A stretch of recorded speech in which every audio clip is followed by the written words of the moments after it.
evening and welcome to the May 28th, 2013 regular meeting of the Edina School Board. We do have a quorum this evening. I'd like to call the meeting to order. First item on the agenda is the approval of minutes. We had a meeting on April 15th, May 11th, and May 13th. Can I get a motion to approve those minutes? So moved. Second. Moved in second. Any additions or corrections to the minutes as written? Seeing none, all those in favor, signify by saying aye. Aye. Opposed? Motion carries. Rick, could you please walk us through tonight's agenda? I will. I also want to let the community know that the board has met several times since our April meeting. We did have a board site visit. We go to different schools throughout the school year. We had a site visit at Normandale Elementary on May 8th, where the board visited different classrooms and also met with staff, talking a little bit about the immersion program, the French immersion program at Normandale. On May 11th, the board had a school board retreat on a Saturday morning. Again, there were some preliminary discussions around employee negotiations, some training for school board on how the district moves forward with employee negotiations. Then the board did go into some learning, some leadership training to advance their skills, and talked a little bit about some of the potential leadership challenges that we have going forward as a school district. On May 13th, the board did have a work session. At that work session, they had some preliminary discussion about Unite Edina 273. It was a request by a group outside of the Edina School District to talk a little bit more about some partnership possibilities, and the board is continuing to explore that. We also talked about budget enhancements and adjustments, which we'll be addressing later tonight. The secondary study, which you'll hear about tonight, was also discussed in a work session with the school board. And then finally taking a look at some of the major priorities facing the district as we look at the 13-14 school year. There was some action items as it related to some of our maintenance projects over the summer months. And then on May 23rd, the board had a site visit at Valley View Middle School. The focus on this was on the e-learning squared, our Bring Your Own Device to School initiative, and the school board members met with teachers as well as visited classrooms around that. Prior to tonight's meeting, the board met in a special meeting. They had a closed session, which is allowed by state or by district policy and state statute, at which time they did some strategy thinking as it relates to employee negotiations going forward. The board also received a facility update from World Architect. As the district continues to move forward, we're taking a look at a variety of facility challenges facing us, and that concludes the actions that occurred since our April meeting. At tonight's meeting, we'll be approving the minutes, which has been done. We have some possible hearings from audience members. We'll probably do the recognitions first. As I mentioned, those being recognized tonight, as I call your name, if you come up to the front, we'll do that recognition. We do have several key reports that are coming to the end of the year, one around technology and our e-learning squared, a second, the secondary academic report, and then finally a leadership update that I'll provide to the school board and the community. Variety of consent agenda items, very routine. Personnel recommendations as well as commendations, some field trips, and some gifts from the community. And then we move into our action items. Again, this focuses a lot on budget. It also talks about a partnership where we're moving forward with Hopkins School District. Then the pricing for meals next year will be recommended, as well as the services of Sodexo. The board will also be approving a variety of expenditures and bids as it relates to some of our building and grounds, as well as some purchases for technology, and then we'll have some policies reviewed. Finally, for discussion, the board will take a first look at the secondary study for approval, the e-learning squared initiative, more policies, and then that'll bring us to a conclusion, hopefully not too late into the evening. But it is a May meeting in the school districts, and they're always very full meetings. We welcome everybody here tonight. Next up, we have our recognitions. It is a fun time of the year because this is all about recognitions, it seems, and many of them we don't hear about, but these are ones that we've heard about that we do want to bring forward either because of state or national recognition. So I'm going to ask some of the students to come forward and be recognized. First, Julia Bennett, Abby Spielman, and Lulu Connor, if they're here. We want to recognize their work as it relates to DECA's international conference. So they were involved in an international conference, and it looked like a very exciting trip. Anaheim, California, where it came, or where you went. Can you tell us a little bit about, first of all, what is DECA, and how did you get involved in DECA? Abby, you're the senior. Okay, well, DECA is Introduce yourself. I'm Abby Spellman, and I was a senior this year at Edina. DECA is a business club at Edina High School. It's a national organization that focuses on building skills in different business areas like marketing and interviews and such items. And so you joined DECA and you get into this. How did you guys start looking at the topics you were interested in, and what excites you about DECA? Well, we do competitions, and so we met in the summer and decided on a competition that we wanted to do, and we chose sports and entertainment marketing. And so we created a promotional plan for a business that we chose over the summer, which was a drive-in theater. A drive-in theater. So how many of you have been to a drive-in theater? Oh, there we got one. Okay. So let's talk a little bit about this drive-in theater concept. What was it all about, and how did you start looking at marketing it? We made a Halloween-themed promotional plan. So we had a couple days that they would do different activities on those, where we did like pumpkin carving, a horror movie marathon, a scary movie marathon, and then a dance at the end of it. So we kind of spread out the activities and then marketed to different groups of people to bring them in and make them repeat customers. I see. And tell me a little bit about the international experience. What was it like? Where were the nerves? What were some of the highlights and some of the things that were just like overwhelming, but you got through it? It was really amazing because the competition was really intense, and you have the best 3 people from every state there, and so you're competing with the best of the best, and it was really kind of nerve-wracking just to face those other competitors. And plans going forward, what are plans for next year? I'm going to the University of Notre Dame. Okay. I'm completing my senior year. And are you going to stay involved in DECA? I am going to stay involved in DECA. And you're going to be looking at another major proposal possibly? Possibly. There you go. And how about you? Same. Julia and I are both working on another presentation for next year to do the same kind of competition, but make it better. Well, Lulu and Julia and Abby, congratulations. I want Chair Meyer to recognize you, so we need a good smile.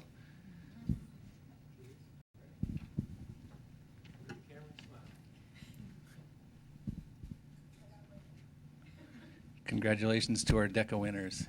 International level, pretty fantastic.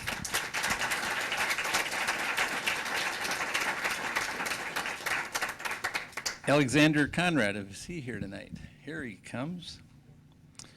Minnesota State National Geography Bee. Whoa. So tell us a little bit about that. How did you get involved? You're a 7th grader, Valley View. How did you get involved in what's the interest for you in the world of geography? Well, I just kind of like looking at maps and atlases, so that's kind of how I got started. So you got started in that. When did you get started in that interest? When I was 2, I got my first atlas. So you've been studying a while, and now we get it. Now we get it. So then, tell us about. So you decided to get involved in this. How do you get on top of it? Because the world is changing all the time. How do you stay on top of the world as it's changing, the countries and everything else going on? Well, you kind of have to stay up to current events because like that's one of the topics for the questions. So, and then you usually hear about a new country being made, so. There you go. And so what kind of questions do they ask that, that you had to champion to make sure you could get to that state level? Very hard ones and at the national level. At the national level, yeah. So how do you think this is going to help you? I mean, when you look out into, you're not too far away from college and all that, but what kind of interest does this drive you to, maybe from a career or something when you look at the future? How do you think this might weave back into your world? Well, I really like nature, and that kind of helps like with geography because like you hear like of how like where forests and all that stuff is. So I kind of want to go like into something with nature. Alexander, that's great. We're very proud of you, and congratulations. We need a photo here. Alexander Conrad.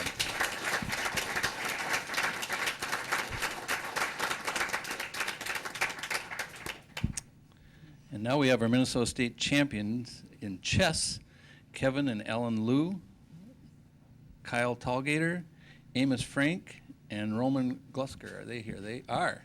Wow. Here they come right up here, guys. So we better get introductions first of all.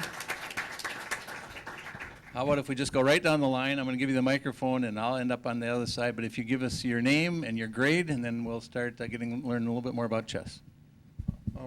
I'm Roman Glusker, and I'm in 11th grade. I'm Amos Frank, and I'm in 10th grade. I'm Kyle Talgater, and I'm in 11th grade. I'm Kevin Liu, and I'm in 11th grade. Alan Liu, and I'm a freshman. So, Alan, are these guys good to you as you're playing this game? Yeah, they are. So how long have you been interested in chess, and do you and your brother have some pretty interesting matches? Well, I guess I started when I was pretty young. We usually don't play each other. But yeah, we've been interested in chess for a while, just starting up when we were young. So how long have you been? Same type of story, long time, and what do you enjoy about the game of chess and the strategy involved? What are some of the things that really you enjoy about participating in this? I started playing I think I started out when I was 5. I always liked chess because it's like it's a mind game. It seems fairly simple at first, but there's actually a lot of depth to it, and so there's like a lot of struggle that maybe spectators don't really see, which I really like that. So I know I could not beat any of you in that, but how many moves out when you're strategizing? What are you things that you're watching for when you're getting to that state level competition? What are type of things you're watching?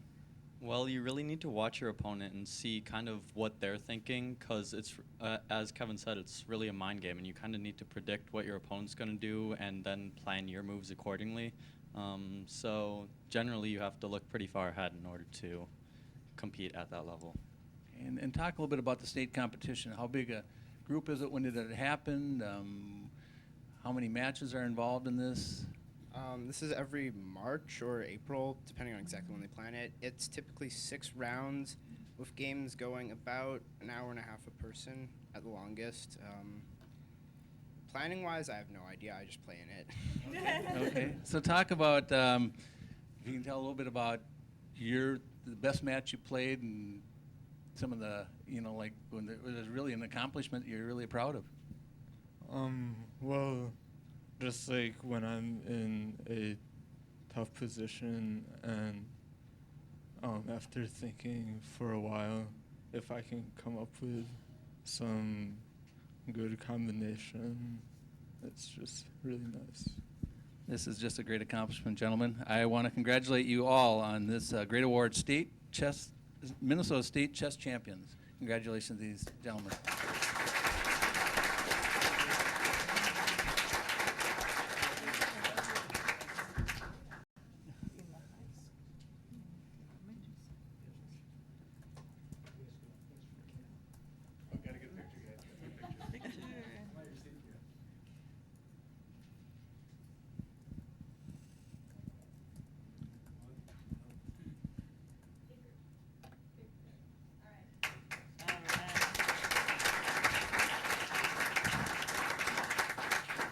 And now we have the Minnesota State Science and Engineering Fair Grand Champions. So that would be Stephanie Kim and Abby Nair. Are they here?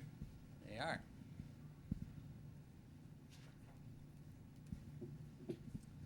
So who's who here? I have not met you guys before. I'm Avi. Okay, Abby. Half butchered the name. It's okay. I'm sorry. I apologize for that.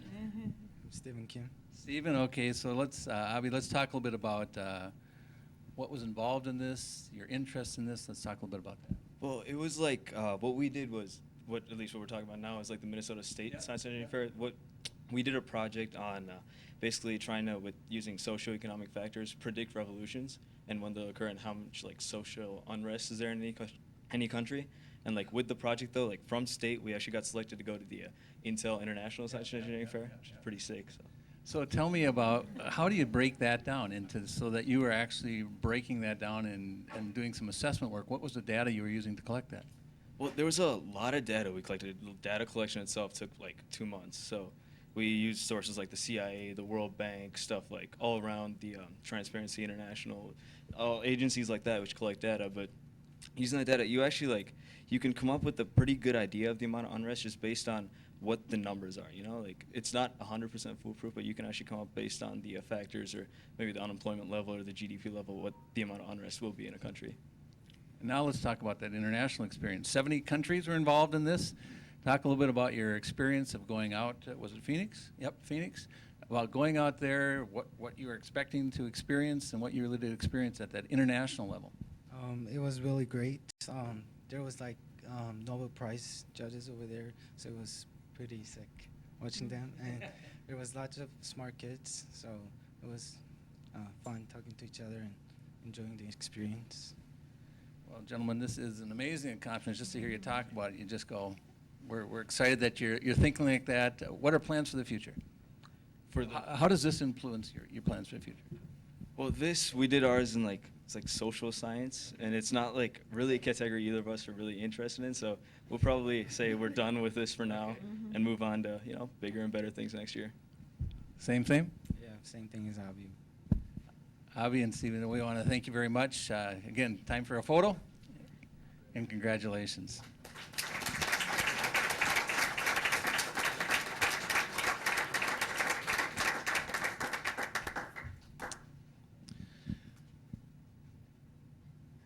Thank you, gentlemen. And now we have our National Scholastic Art and Writing Competition winner, Harrison Hanks. Hanks? I'm sorry. Harrison, tell us a little about a gold medal for art and writing competitions. Talk a little bit about that.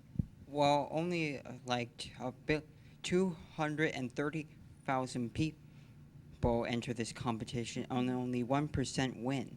So basically, getting a gold medal is like 1 out of 100. Unbelievable. Talk a little bit about what you wrote about and how you use this experience in your learning.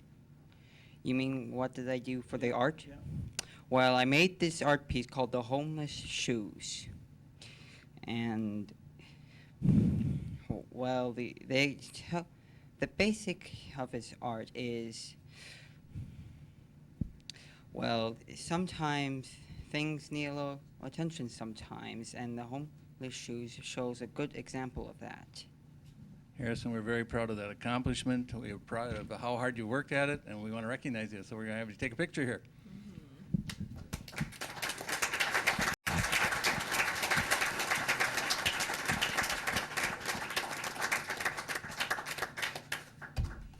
Congratulations.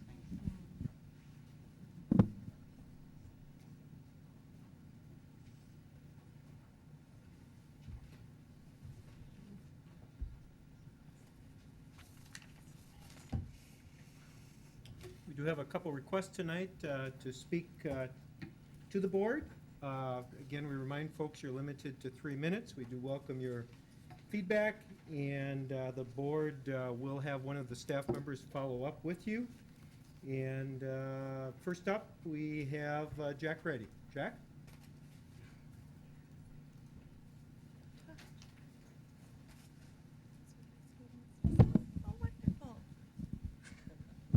All right. Hello. My name's Jack Reddy. I'm a 9th grader over at Valley View Middle School. And about a month ago, I did something that raised a couple eyebrows. So I waited in the bathroom with my trumpet, right? So I waited about 5 minutes, and then I came into class with my trumpet, playing my trumpet. And then I proceeded to give a 3-minute political speech about how our education system is screwed up because we are having way too much influence and focus on standardized tests. So I really, really wish I could come up here with like some, certificate and be like, hey, I did this really cool thing. But I can't. Sorry, Mom. I'm up here because I got in trouble. But, not really wanting to toot my horn or anything, but my speech was dead on. Absolutely dead on. We are spending way too much time, way too much influence on these standardized tests. Standardized tests have their place. If you go in to get your blood work done, you want to know how your blood is compared to, everything else, compared to other people. But you don't need to spend 3 months on a grad writing test that does virtually nothing really towards creativity-wise, because if your answer is anywhere outside of their box, anywhere outside of their preconceived notion of what is right and wrong, it's automatically marked wrong. They are squashing creativity from the start. They are not allowing kids to express themselves. And it's just really sad, quite frankly. So I'm not really one to be quiet. Being quiet's not exactly my forte. But, I just got to get up here and say that. quite frankly, because it's sad. That's all I have to say. Thank you. Thanks, Jack. Thank you, Jack. Marilyn Cuppy is next. Marilyn?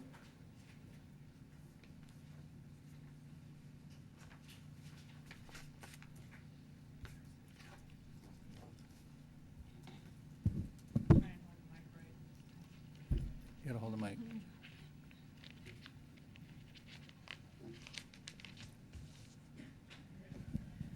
My name is Marilyn Cuppy. Last month I spoke to you about the terminations in the District Media and Technology Services Department. I'm here with a follow-up. 10 positions were eliminated. Of the 10, one person resigned rather than reapply for the job he'd done for 28 years and take a pay cut. 3 people were let go. 6 of us were offered and accepted new positions, but some took pay cuts up to $2,000 a month, making the decision to return very hard. The new responsibilities and department structure are still unclear. The 4-week process was very difficult. I consider myself to be fairly tough, but at times it seemed the district was determined to break me.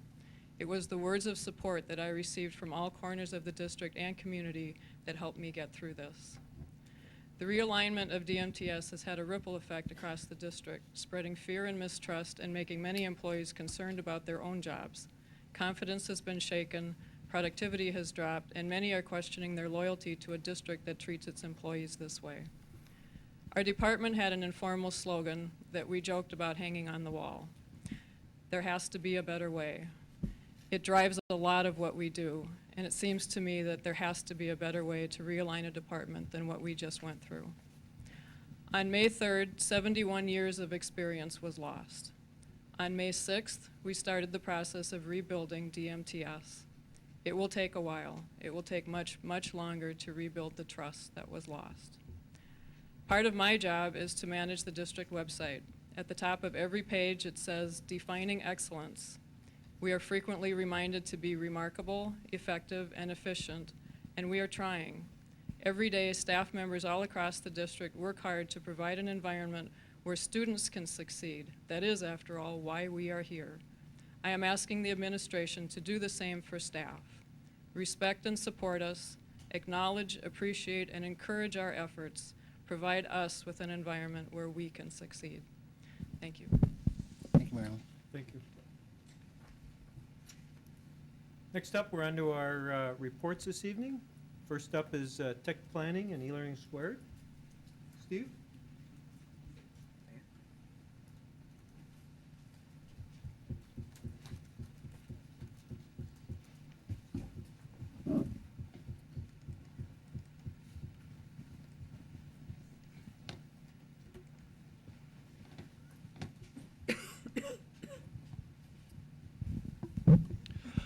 Good evening, Board. Good evening, Superintendent Dressen. Tonight, I'd like to provide a technology update of some of the accomplishments, some of the challenges that we've had this year, but also provide you a glimpse into some of our planning for next year.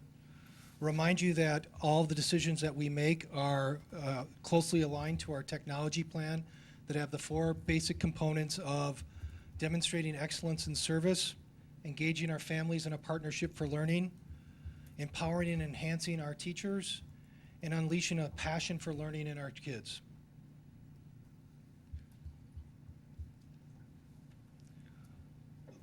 Aligned to those goals are the key initiatives that are listed here and also on our website. Tonight, I'll provide you an update on some of those key initiatives that worked last year and then this year. Under the area of demonstrating excellence in service, we continue to increase the demands on our infrastructure. We have seen a 2-fold increase on our internet connectivity. When I started here, we had 50 megs. Today, we're at 200 megs, and we've had a 200% increase in the year, and we're only seeing that grow. We've upgraded our foundation to our infrastructure to a 10 gigabit network so that we can continue to bring on additional services, multimedia content, and internet, wireless and wired internet. As Marilyn just mentioned, the department did go through a staffing realignment, and as she pointed out, it did affect people. It was one of the most difficult things that I went through, and I'm sure it is nothing compared to those people. But it had a goal, And that goal was to ensure that we had people in place to meet the demands of a changing technology and to clearly define the roles and responsibilities. This won't happen overnight. This will take time to not only redefine those roles and responsibilities, bring on the new staff, to have those people in place, but as Marilyn talked about, to rebuild trust. I'm confident that we have people like Marilyn on the team to do that, but it will take time, and at the end of the day, this affected people. We also are working very diligently on having service level contracts. These are much like what our teachers use for grades and standards. What are the standard level of expectations that our teachers and stakeholders can expect for responses from when they have an issue, and how quick will we get to fix those? Rough drafts were completed this year, and for next year, we'll continue to upgrade our storage capacity. Because of the internet connectivity is increasing at the levels it are, we are proposing to upgrade our connection not only to 200 to 300, but to 1 gigabit connection on our internet and have a backbone in case that fills up. This is building for the future, if you will. This year we saw a lot of change. We saw a lot of change not only in our department, but we imaged every computer, we brought on new infrastructure, we brought on new wireless. Our mantra for next year is to stabilize. How do we stabilize our department? Also, how do we stabilize our infrastructure so that our stakeholders can experience the level of technology that they need in order to get their job done? Again, as Marilyn mentioned, the need to bring our team together, DMTS together as a team, is critical and paramount to the work ahead. We'll be spending a number of time, a number of hours, and a number of initiatives to not only bring our staff on board under these new redefined roles and responsibilities, but also to develop that sense of team. We will complete those service level agreements and we will share them with our stakeholders so that they understand what are the levels of service and support that they can expect. Leveraging the upgrades that are happening in our buildings with the facilities upgrades, we will be doing some infrastructure work at Concord, namely putting in additional wiring, upgrading the intercom system that was installed in 1976, and working on upgrading the projection systems so that equipment is updated and new. And we'll work closely with the teaching and learning department to identify a formative and a common formative assessment tool that we'll use in the district going forward. Our greatest assets are our teachers, and to help equip those teachers, we've worked on a 2-year process that will continue defining what is the digital standard in the classroom.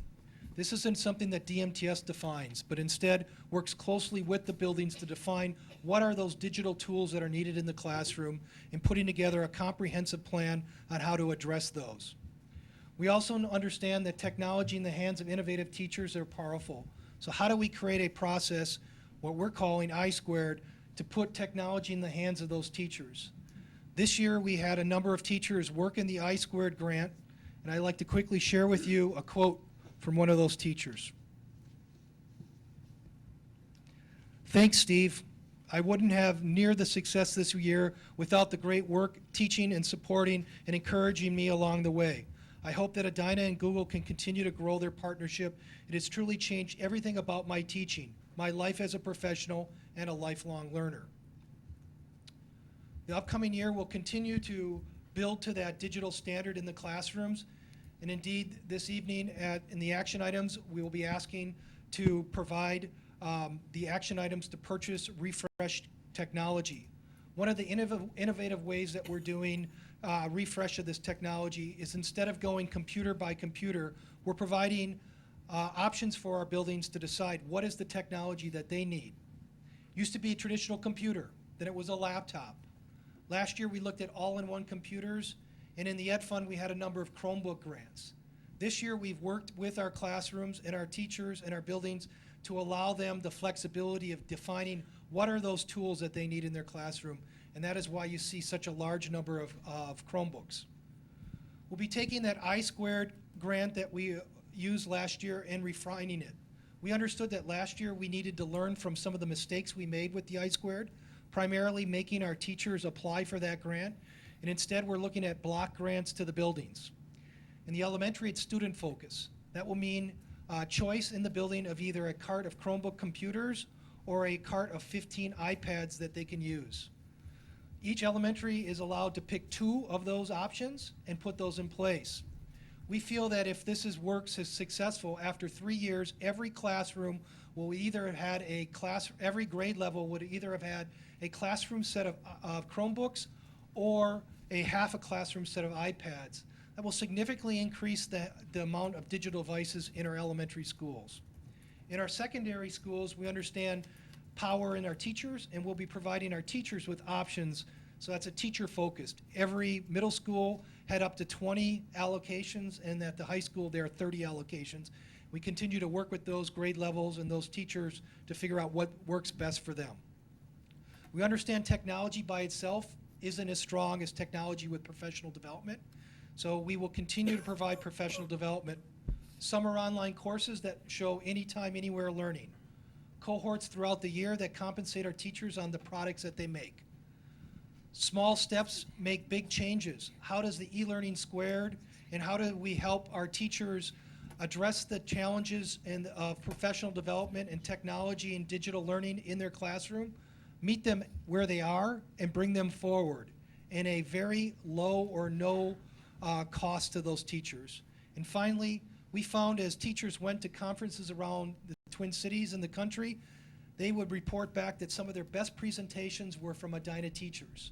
This fall, in conjunction with the Ed Fund, we'll be hosting the Ideas Fest. Edina teachers demonstrating how they're using digital learning in their classroom and providing an opportunity for teachers to hear those ideas and leverage those ideas with support from DMTS and using those ideas within their classroom. Engaging our families continues to evolve. We do have a new website. We do have a mobile app for our families, which will soon be released in an Android app. We worked closely with our vendors' ties to build a school view that allowed a calendar view. And we increased the use of iCommunicate and Communicate technologies that facilitate classroom to family communication. We're piloting a course on parenting in the digital age, and we created common expectations for digital communications, which became board policy. This upcoming year, we'll continue to focus on communications with our family by enhancing our parent portal. All of our families can access their schedule now this fall online. We will be providing electronic opt-out for families for the acceptable use, the directory information, and media release, so that they can go to one spot to opt out, but still allow a paper form. And we will promote and deliver online course and face-to-face course on parenting in the digital world through the use of our technology integration specialists, Molly, Mike, and Tim. Finally, how do we unleash a passion for lifelong learning? We'll continue to build out that wireless, and indeed that has been a huge challenge this year as we've seen our growth in wireless technology go from 2,500 devices to over 4,100 devices daily. To give you a context, that's more than the computers that we have in the district now are using our wireless network, and that continues to grow. We've implemented our live and recorded video system, eAcademy, and we'll be moving our digital assets over to that, as well as our live video streams. We'll continue to increase the use of cloud computing and Edina apps.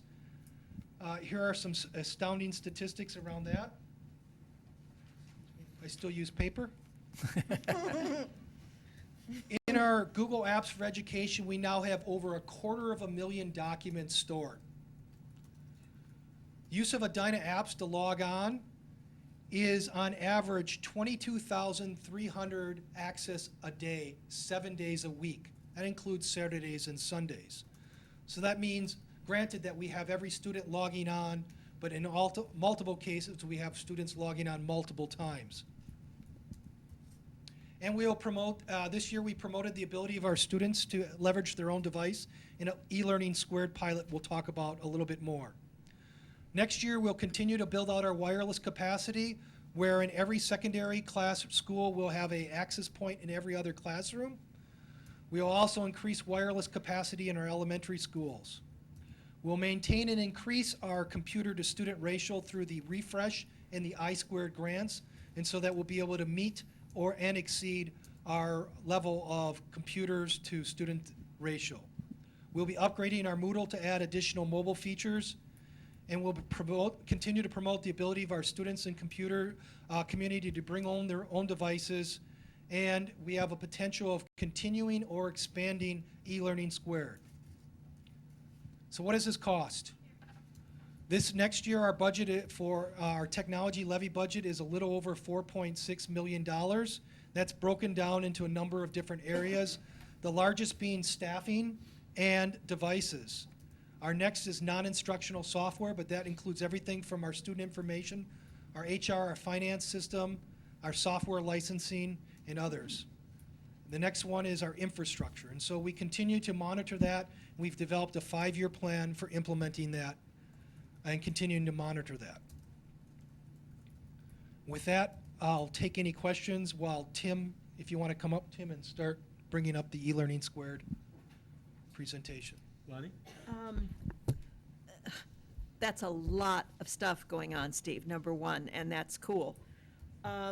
I think when you were talking about the I-squared grants, you said something about 20 grants at each of the middle schools and 30 grants at the high school. Since the high school's twice the size of either middle school, how come they don't get 40? That's a great question. We've worked closely with the high school BAT team to identify that. And indeed, we are flexible with the high school. We work with the leadership at the high school, Mike Walker and myself and Dr. Locklear, to look at how we might be able to leverage those funds differently. We also provide the high school more discretionary money every year, so they get the highest level of a block grant for use of technology as well. So we continue a mix of based on enrollment, based on numbers, and based on just sustainability of how we support leveraging investments in different ways. Some based on enrollment, some based on kind of block grants like the I-squared. Thank you, that answers it. Anybody else? Yep, I had a couple questions. In regard to the online access, how are we addressing, I know you said you're going to add more access points, and it sounds like probably our buildings that need the most would be our middle schools and high school. Because I mean, I was just thinking about cell phones. You walk into a building, your iPhone's tapping in. It's not even necessarily their laptops or Chromebooks. And then also the ability, though, that once they've tapped in, that it can maintain all of these kids online, whether they need to access videos or do something for a presentation. How are we addressing that? That's a great question. We're just seeing an exponential growth in wireless devices, as I've noted. And so the way we're accessing that is we continually to make exponential investments in wireless access. For example, 2 years ago, we bought 40 access points. This last year, we bought 110. And next year, we're looking at buying over 130. We're also taking access points and putting in upgrading access points, taking in the older access points and not taking them out of service, but putting them there where we might find spots. So as technology in the wireless area increases, what we do is we look at putting the newest wireless technology where we see the greatest need based on what we have a sophisticated tool which we call our NCS Prime, which tells us where are the biggest connections and where are the hot spots. That's where we end up putting the wireless access points. We upgrade access points where we need, and we take those older access points and put those in other areas. A perfect example is some of the access points that we took out of the middle school and the high school. We'll now start putting those in lower use areas in elementary schools, and so that there's higher density in those elementary schools, and then we'll continue to refresh those. 802.11ac, which is the next wireless technology, is coming out, and it's going to be ratified in the next few months. And so we feel it's prudent to make a staggered approach as opposed to one size, buy all of them, which will be obsolete in a few years. Great. And then my second question was in regard to the website. How is that? I know we had the big changeover, but how is that going, and how do you see any needed improvements as we go forward? We did launch a new website with the new look and feel. The underlying technology, though, unfortunately, was pretty problematic to work with. Marilyn, who spoke earlier today, was our webmaster, worked closely with the communications department. They came to the director of communications and myself saying that they felt that the infrastructure that we were relying on wasn't going to be sustainable. So what we quickly did is regrouped, listened to those folks that had to use the technology, and we are moving to a new platform that is easier to use, easier to update, but there will be no change in the look and feel of the website. So we feel that the look and feel of the website was powerful and was going to work, but we are looking at the underlying infrastructure to swap that out and put in new underlying infrastructure. Our hope is that it makes it as easy for a teacher to be able to update their content if they so choose, as it is to create a Google Doc. And so we will continue to work towards that goal. Great, thanks, Steve. One other quick thing. You had said that in the elementary school that one of the targets in the next couple of years was to have enough Chromebooks for one class. In the elementary school, a lot of times they'll teach math all at the same time. So if you could just check back with the elementary school to see, whether they might need more or whether they could utilize them in a different way in order to have them all available at the same period for math. That's a great question. So we still do our labs. We still have computers in the back of all of our elementary classrooms. So this is 30 additional computers at a grade level, and we're working very closely with the buildings and the grade levels to work on, maybe they need to be broken up in groups of 5, or maybe they're brought together in a whole classroom. And so this will take some collaboration and communication amongst the grade levels as they deploy those. But we feel that it's going to get more technology in the hands of students. What we've been hearing is it's been pretty well received, but there is that logistical challenge that we'll continue to work with. Additional questions? I guess we're on e-learning squared. Great. I want to quickly turn it over to Tim and Mike, who have been just the leaders in this program. E-learning squared, there's something to be about a name. It is really about learning, and it is about the power of technology, but it's also the understanding is that there's a lot to learn about as technology becomes more and more prevalent in our instruction. How do we mitigate the distractions and the negatives? How do we prepare our teachers to use this? And how do we work with our families to keep them informed? So with that, I'm going to turn it over to Tim and Mike, and they can tell you about what we've learned this year and some plans going forward.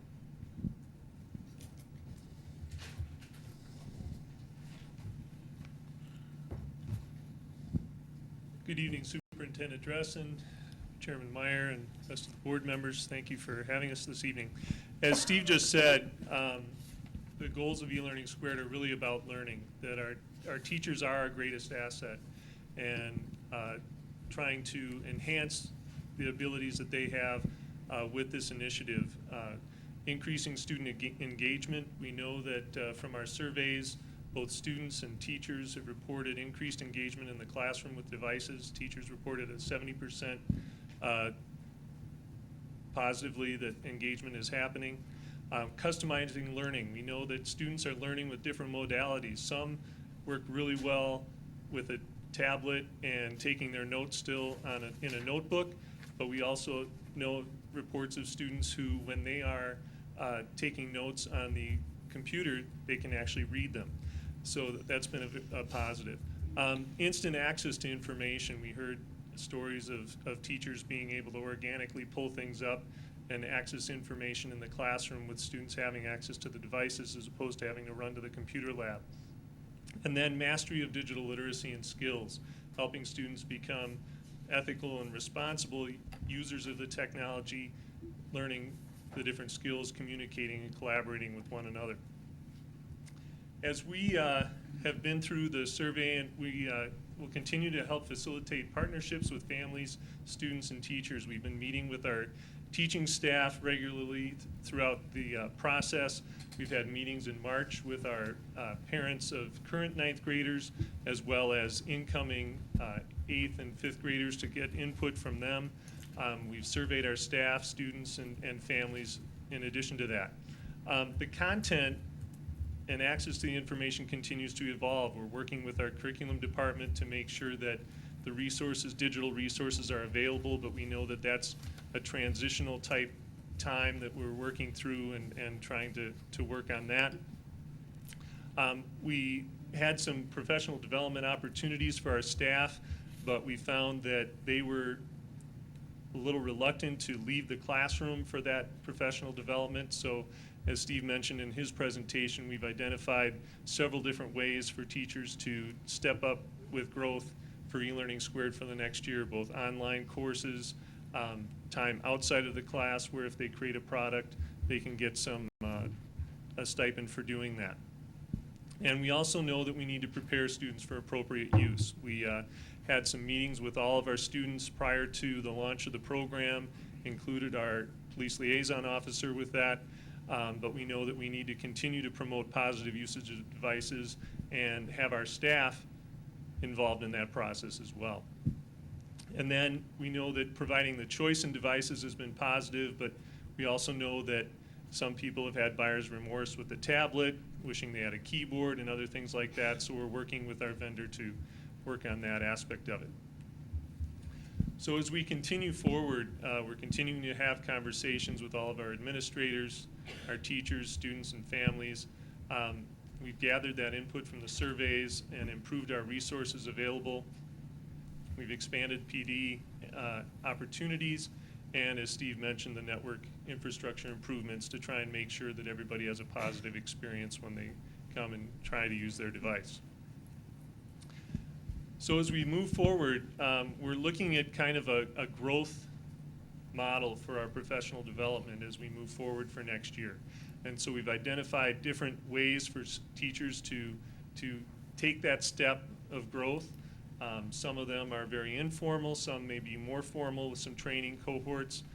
This past year we launched a cohort of 30 secondary teachers in the Academy, where they're creating videos now and putting them online for access, being able to put them in their Moodle courses and that. We continue our conversations and expand, and then we're working with our vendor to have the best devices available for the web store. And I'll turn it over to Tim now for the next part. Good evening, members of the board. Superintendent Dresden, thank you for the opportunity to speak about eLearning Squared. It's been a very exciting 10 months working on this initiative, and I've been working very closely with my colleagues Mike and Steve here, and also with Director of Communications Susan Brott. She has been very vital in ensuring that we've been very clear and accurate in the information that we've been presenting to the community. And one of those messages that we really strive to communicate to the communities, the families, the teachers, is that this is about learning. Yes, it involves a device and having the students use those, and we consider that just another tool in the toolkit, but ultimately we feel that this is what's best and what's right for our students and giving them the best opportunity for learning and engagement as they spend their times through Edina schools. So,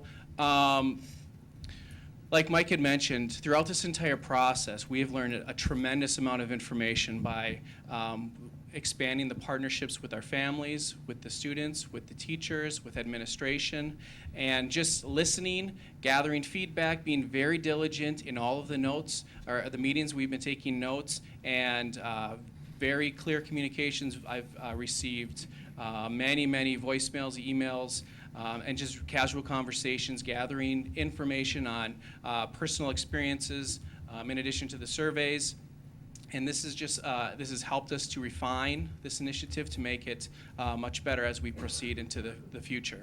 And it's really easy to kind of get just caught up in the daily tasks in order to keep this initiative afloat.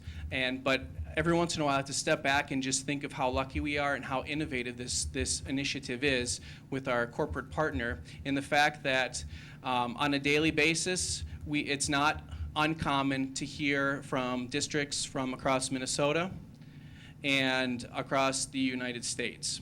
And I'm showing you examples of some of the districts that have reached out to us locally in Minnesota, as well as North Carolina, Florida, and Colorado.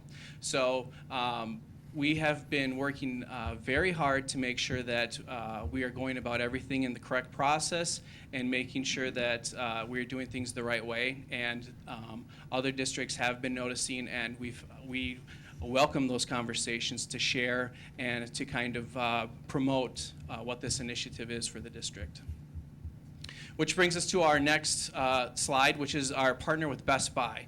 They are very excited for this partnership. It's a one-of-a-kind pilot initiative for them. They have no other partnerships like this with any school districts.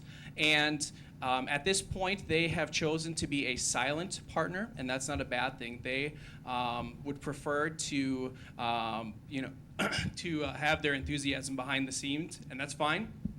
And with that, we just found out last week from our sales rep that they have been contacted by over 180 school districts from across the country that want to get involved in some sort of initiative like this. But again, this is one of a kind, and they also are being very diligent in, they created a case study and are documenting all the phone calls, all the emails, every communications they have with the Edina public schools. As we proceed forward with this initiative, they are also in a sense of refinement. Their goal is to have customer satisfaction in their web store with their customer service, and they are working very closely with us to make sure that our families have the easiest, smoothest process, and they leave as happy customers as we are hoping. So what we are presenting tonight are two options. And again, this is after a continuous dialogue dating back to March, listening to students, teachers, administration, and our families. Numerous meetings, and what we have two options. And the first option is to continue with this pilot program that we've been doing this past year since January. Or the second option is to continue with the 9th grade and with the expansion to next year's 6th grade. And the choice to come for the 6th grade happened it was an organic process. After many conversations with administration and teachers, 6th grade just kept coming up as the grade level that would be ideal to expand for e-learning squared. And it's very exciting to kind of just hear different perspectives as to why we should select the 6th grade as the second entry point.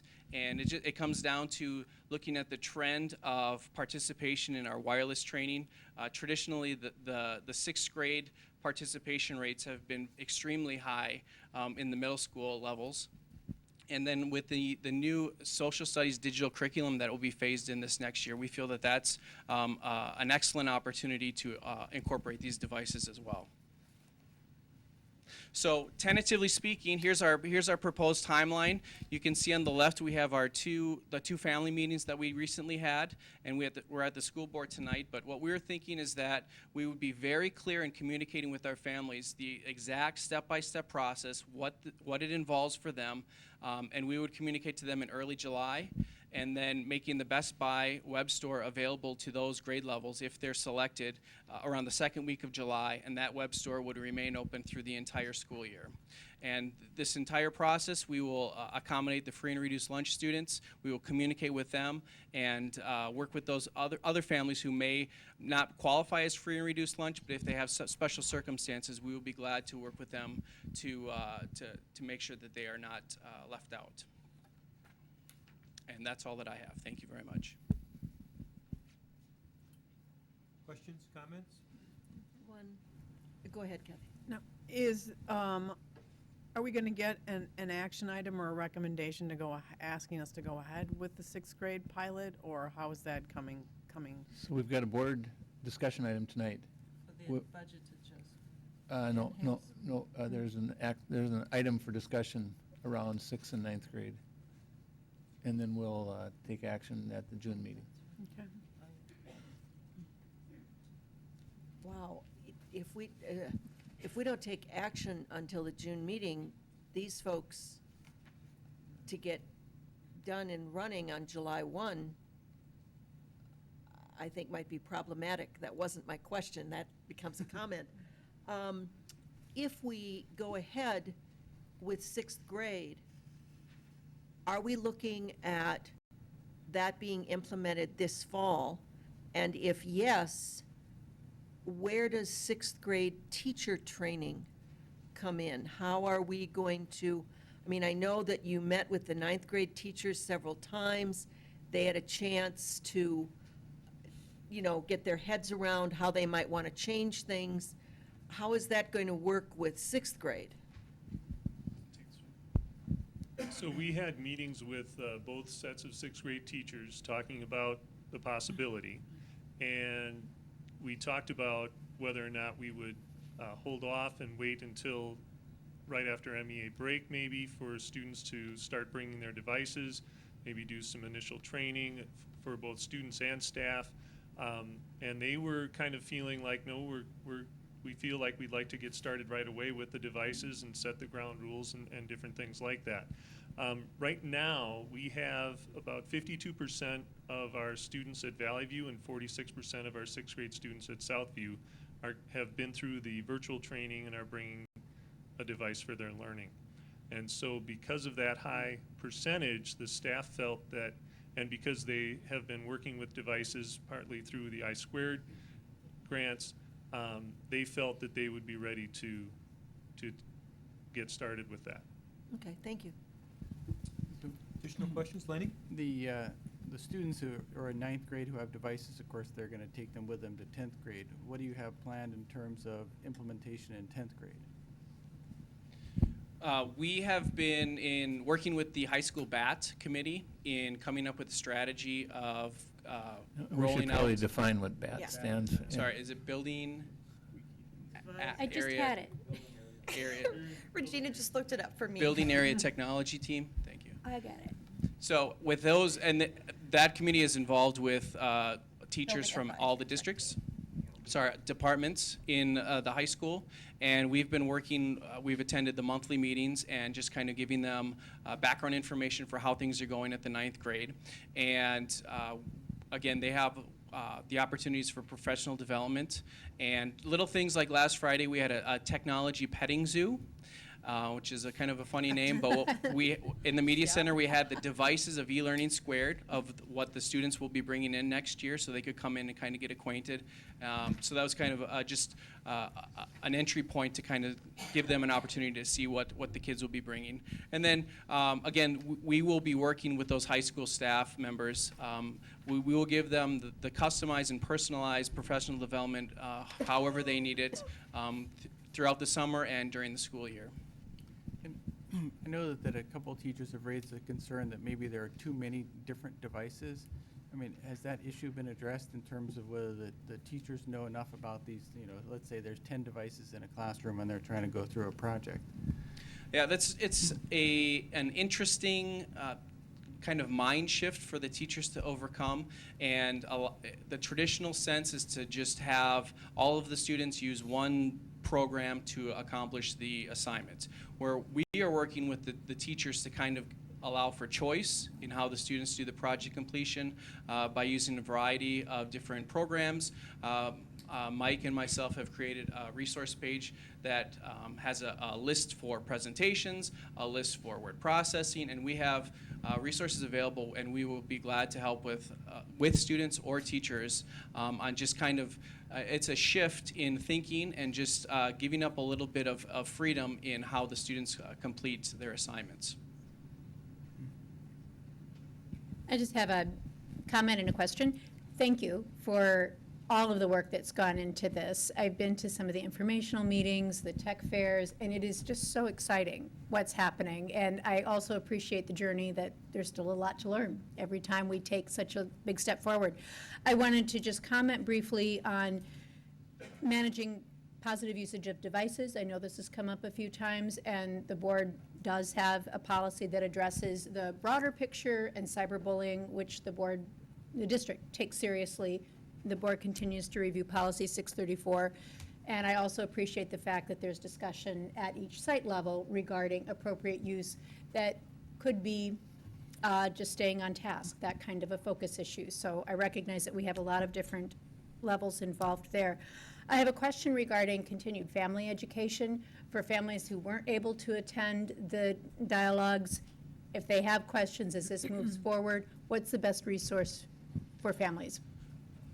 That's a great question. On our website, I created a screencast, which I was limited to 15 minutes, so I tried to squeeze in as much information as possible from those meetings. But I kind of gave a broad overview of the information that we covered at those family meetings. So that's right on the front page. There's tons of resources on that page. We also, in conversations with Best Buy And with the community partnerships, they offered up the possibility of having Geek Squad come in and do boot camp for parents. And we told them we were extremely interested in that, great idea. and utilize all of those Geek Squad services that we've had all the way through from January this year. And just it's a great partnership opportunity that we hope to look into.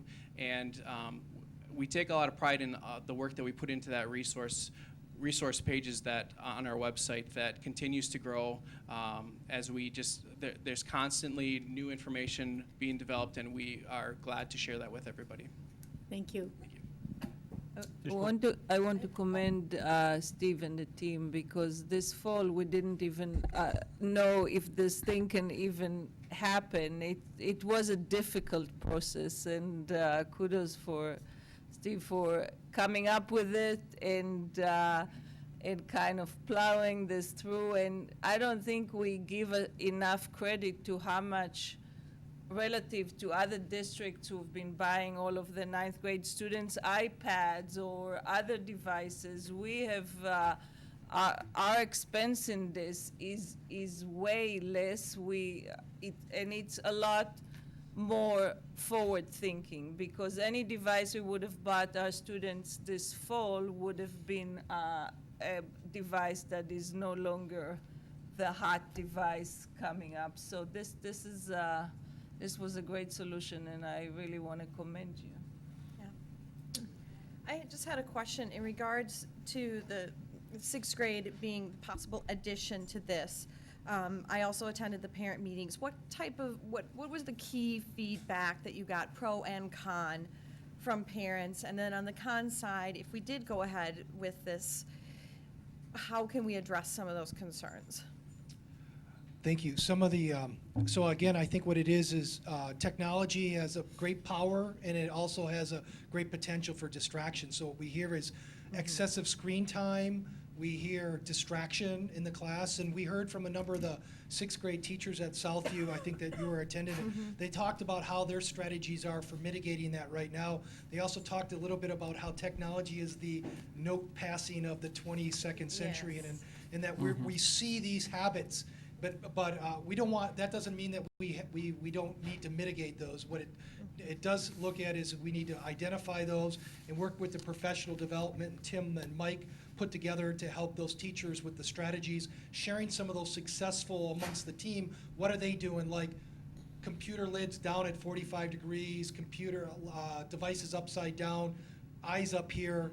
And we really are talking about, it's not all digital. And so there's a lot of where the textbook, where the pen and the paper is still the most powerful tool. So it's mitigating some of those through professional development, working with our parents through our online course of digital learning in the digital age to talk about it's okay to set boundaries in your house about when and what's appropriate use, and turning it off, and talk to me, don't text me things. And so really working with our families to put together and establish those rules.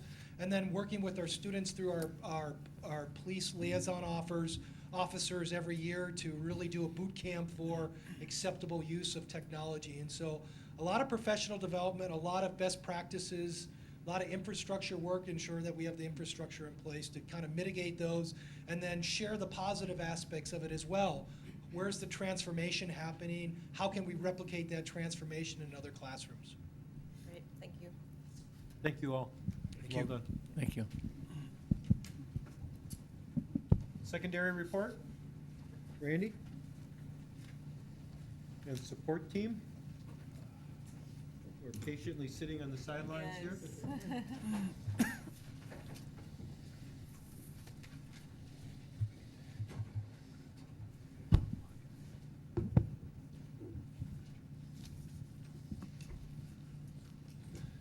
Good evening, Chair Meyer, Superintendent Dressen, and school board members. As an outcome of the strategic planning meetings from the 2011-12 school year, it suggested that we do an analysis of a variety of elements of our secondary program to ensure that our graduates are prepared for the global society that they would be entering. Last fall, we combined those necessary studies into one larger academic program study with the following charge: to investigate and develop a secondary academic program for 2015 and beyond. As we pull this up here. Get Steve back up there.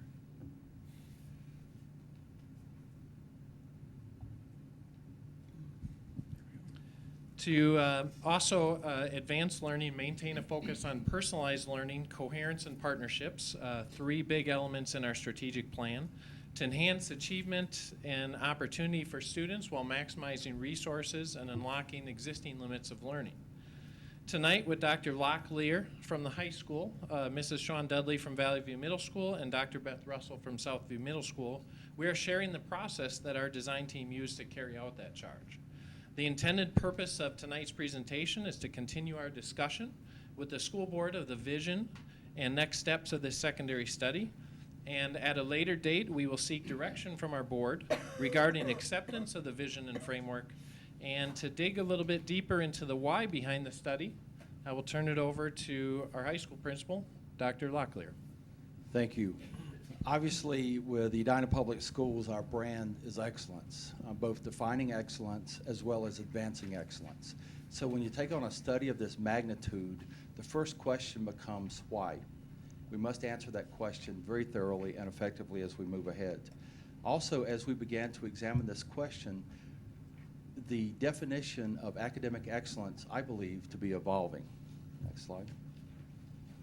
So in order to better answer why, we examined some very key strategic shifts in both our society at large as well as education. The first key shift is an examination of the changing world as well as the changing demographic. Change is before us. Things are changing very rapidly, and the demographics in our society are changing as well. In addition to the demographics, we have very intense technological changes, as we heard about tonight. Secondly, global preparedness. We hear so much about this, but it is a very broad and amorphous concept that we are struggling to get our head around. But what we do know is simply this, that there is intense competition for jobs. In many cases, the competition for positions is global. It's not from the student down the street. Change, education is not exempt from change. It's a process where I often speak to people about if Rip Van Winkle were to awake from his deep slumber and visit a school, it would probably be the only thing that he would recognize in our society today. And so we need to begin to examine our role in that change. Additionally, preparing our students for a changing world. What do our students truly need to know and be able to do as time progresses?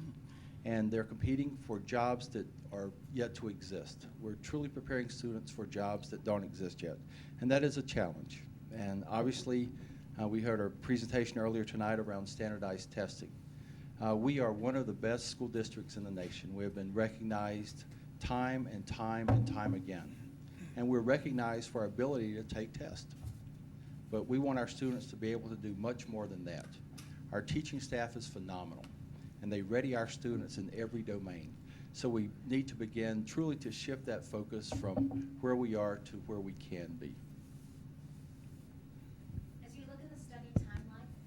As we look at the study timeline, we see that it's really a phased-in approach. This year, we really spent a lot of time really looking and diving deep, and I'll talk in a few minutes about the data sets that we looked at.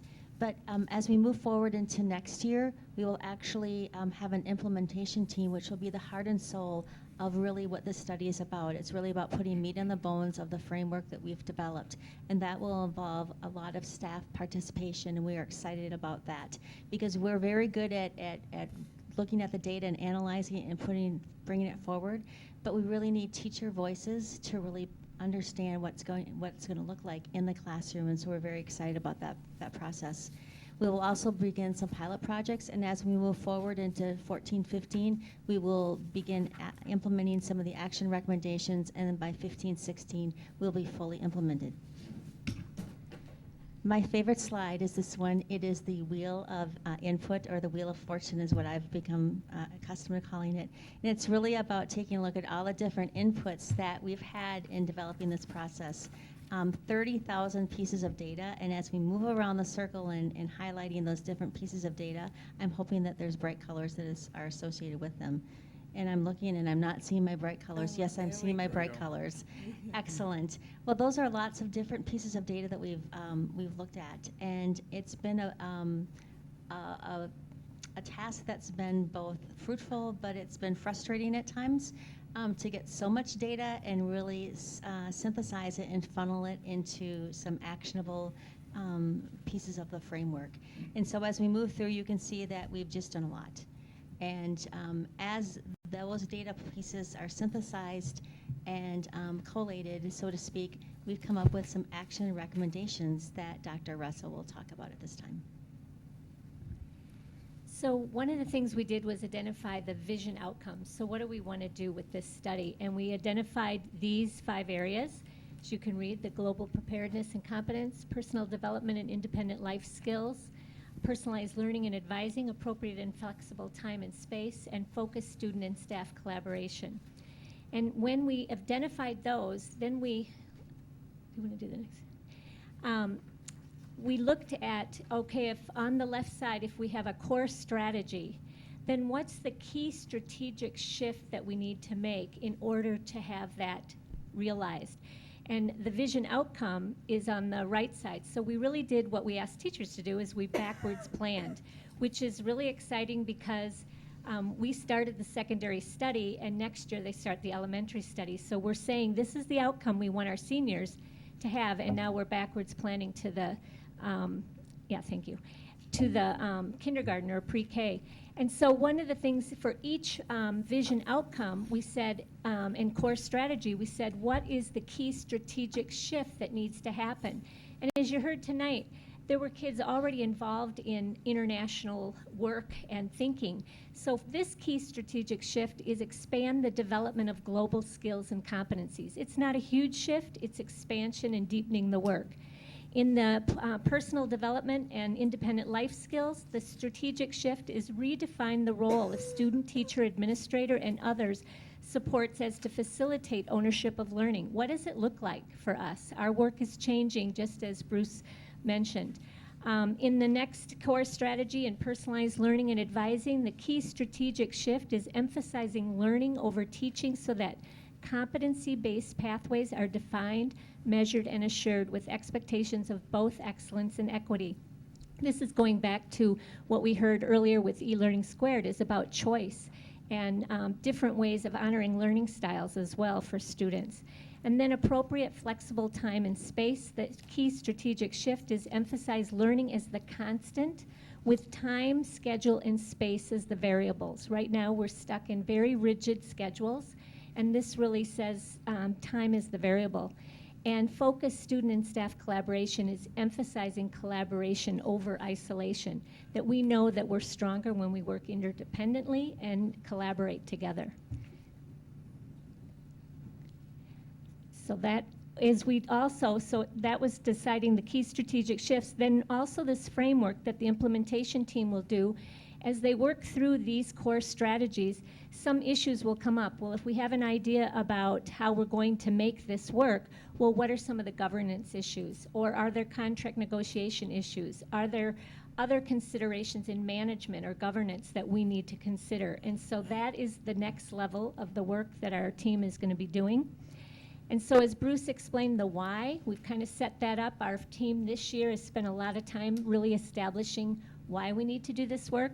The implementation team, which includes secondary staff and administration, will start looking at how do we do it and how do we define that, and also what, the core strategies and actions to get us there. And as you saw in that last slide, the timeline that we're looking at, basically 3 years at this point. In terms of next steps, as Dr. Russell has mentioned, we have an implementation team that is going to continue on with this work beginning this summer in 2013. The charge of that team will be to develop action steps of implementation plan aligned with this secondary academic program studies vision, and as Beth mentioned, the framework. Critical to this next phase is including appropriate opportunities for input from staff, students, and families. During this development of the vision and the direction for secondary study, we have been seeking throughout the year input from staff, students, and families. And we'll continue that process where appropriate for next steps with this implementation team. We'll also continue to have regular reporting and check-in meetings with the staff, with the design team, with the school board. So this implementation team will be checking in and reporting back on a regular basis. So who are they? Who's on the implementation team? As Ms. Dudley mentioned, we're going to have secondary teachers deeply involved with this next step. Secondary administration and elementary representation to keep it connected to the E5 study that will follow on the heels of this. We will also have district office staff and other staff as needed through some accordion style process where members of the implementation team may need to take things back to a larger pool of people than to bring that feedback back to the team. Training and support for these folks will be identified as we continue to identify the new team members on this phase 2. And we know that to maximize the resources and outcomes that this secondary study implementation plan must align with many other district strategic initiatives that are happening, which include our All for All plan and Closing the Gap. This plan needs to align to our facilities plan, our plan around advancing professional learning communities, and our movement of e-learning squared, which you just heard a presentation about, our plans for safety and security throughout our schools, and then of course our study for vision around E5 education in Edina Public Schools. We are conscious of all that is going on in our school system, and we want to be careful in planning our next steps to move this vision and framework forward. So at this time, we would ask if our board or superintendent have any questions regarding our secondary study process to date. Lonnie?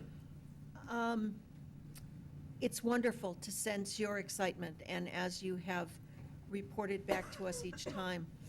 I'm curious what sort of sense you're getting from the rest of the staff about serving on this implementation team, about going forward. I mean, that's going to be a big commitment from a bunch of people who already have pretty full plates.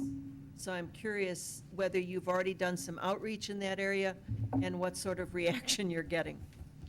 We have identified what our team would need to do in terms of tasks and organizationally. And we are reaching out to staff right now. I guess I'll ask our principals to comment on feedback that they received from staff to date on process. There is a degree of excitement by some. There's trepidation by some. And so as we begin to have this process, I simply explain it as probably the most important work this district has done and probably will do in years to come. We have the opportunity to redefine education in a district that is already recognized as exceptional. And that is a tremendous task, but also a tremendous challenge. So we do have people stepping up to assist in this. And we're going through a process of trying to work with teachers and help them understand the time commitment. And we are still trying to navigate what that will look like in terms of their release time from class or stipend or many other things. So we're still in the planning phase of that. Thank you. There's a sense of energy, Lonnie, and excitement, I think, in people. I think they're nervous for the unknown, but I think that they're willing to embrace the unknown, and they do realize it's important work. And so I've been completely energized and happy about the reaction that it's been receiving. It's a huge undertaking, and I'm excited that we're doing it. Do we have a sense of, when I'm looking at your time frame, we have all of next year to develop recommendations. When would be the earliest you'd be checking back in and giving us some preliminary feedback or ideas? Will that be at the end of the summer, or We that'll have be? not identified that yet. Okay. I'd like to commend the process, that there have been so many opportunities to listen to so many stakeholders. That wheel of listening is truly impressive. So thank you. That takes a lot of time and care to manage that much input. I just want to forward a request that I believe has been brought to all of you before. I know it's one I've heard from some community members, and that is to include recent graduates from Edina in the input process, just so that we have the benefit of their very recent experience with our school district and what they are seeing as they enter their post-secondary world. And I think that's great feedback, and we certainly value our past graduates. As part of our online survey, we did include some messaging around there to ask people to forward that survey on to our alumni, and we know that we did have some alumni, not as many as we wanted, of course, but we did have alumni participate in that. But this has been an evolving process in terms of ideas and thinking around the vision and framework. And so we'll continue to stress ways that we can gather input where necessary. Additional questions? Thank you all. Well done. Thank you. Thank you. Thank you. Next up, we have our district leadership update.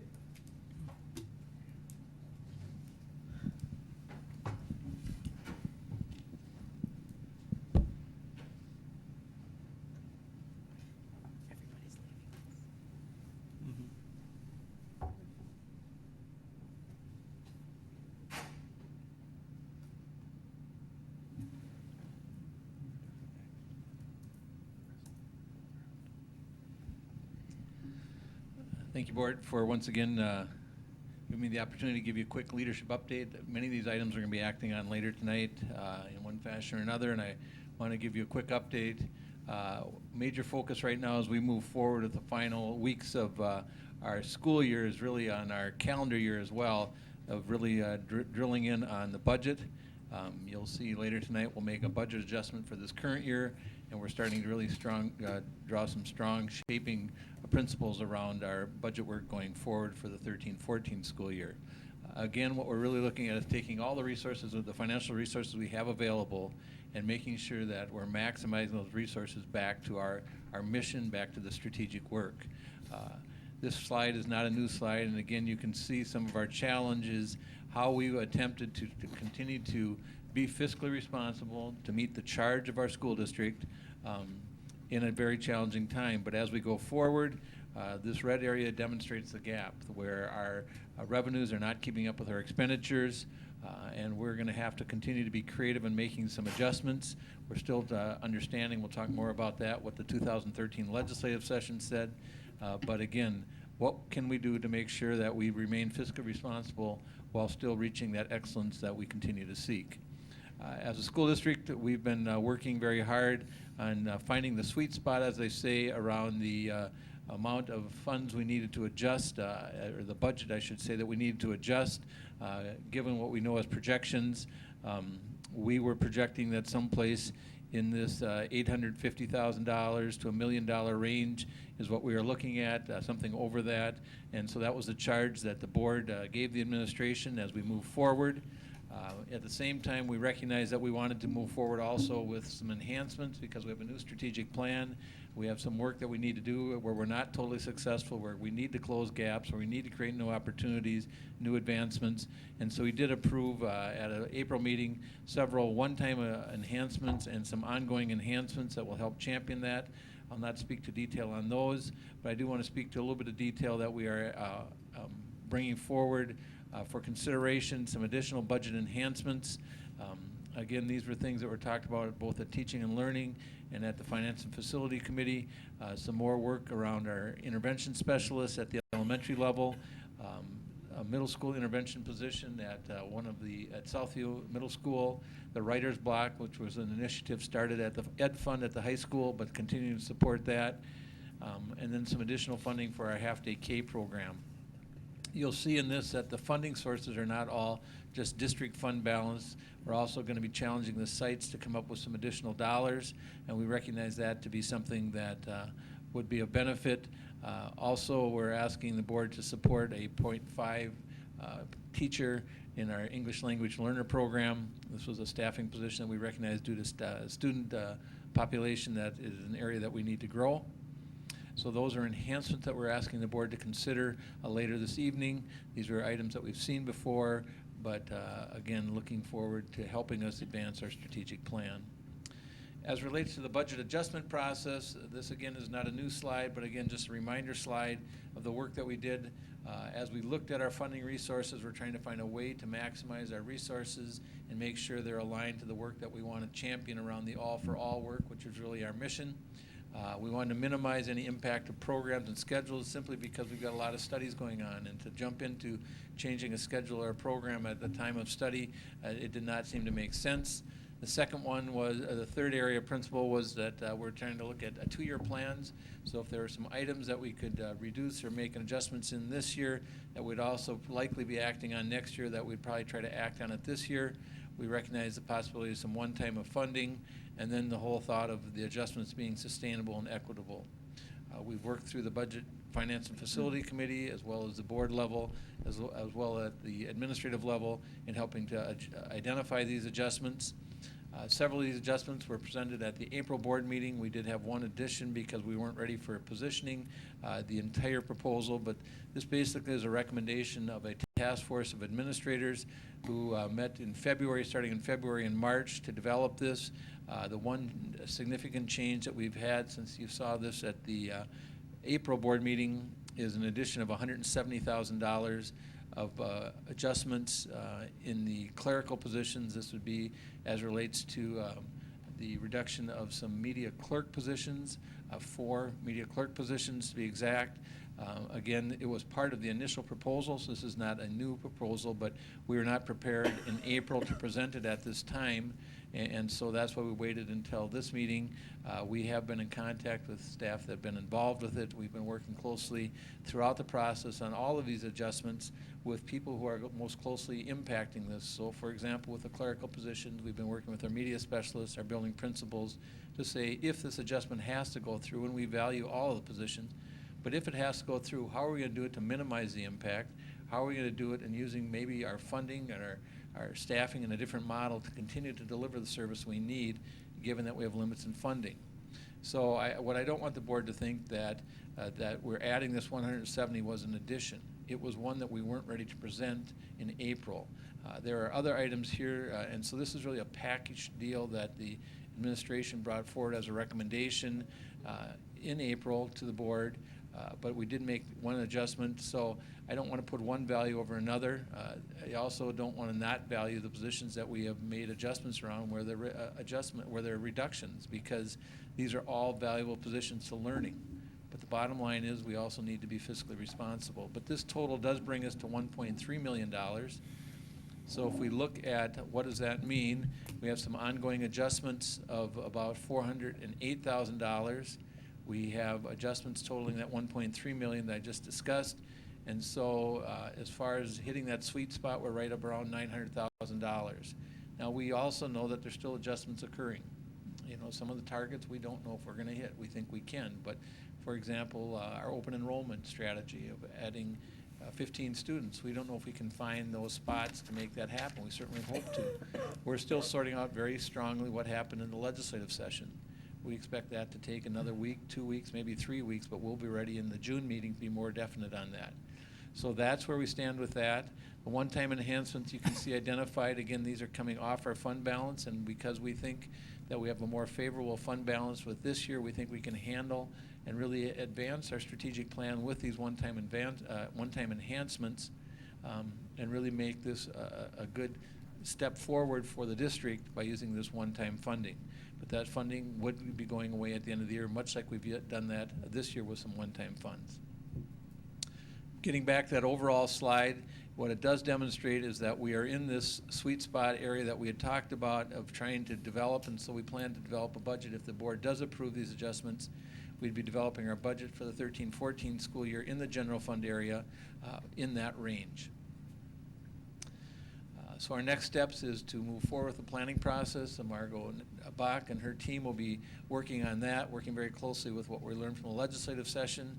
We'll also be working with the Finance and Facility Committee to finalize that before we bring a board action item in June for the board to approve the budget for 13-14.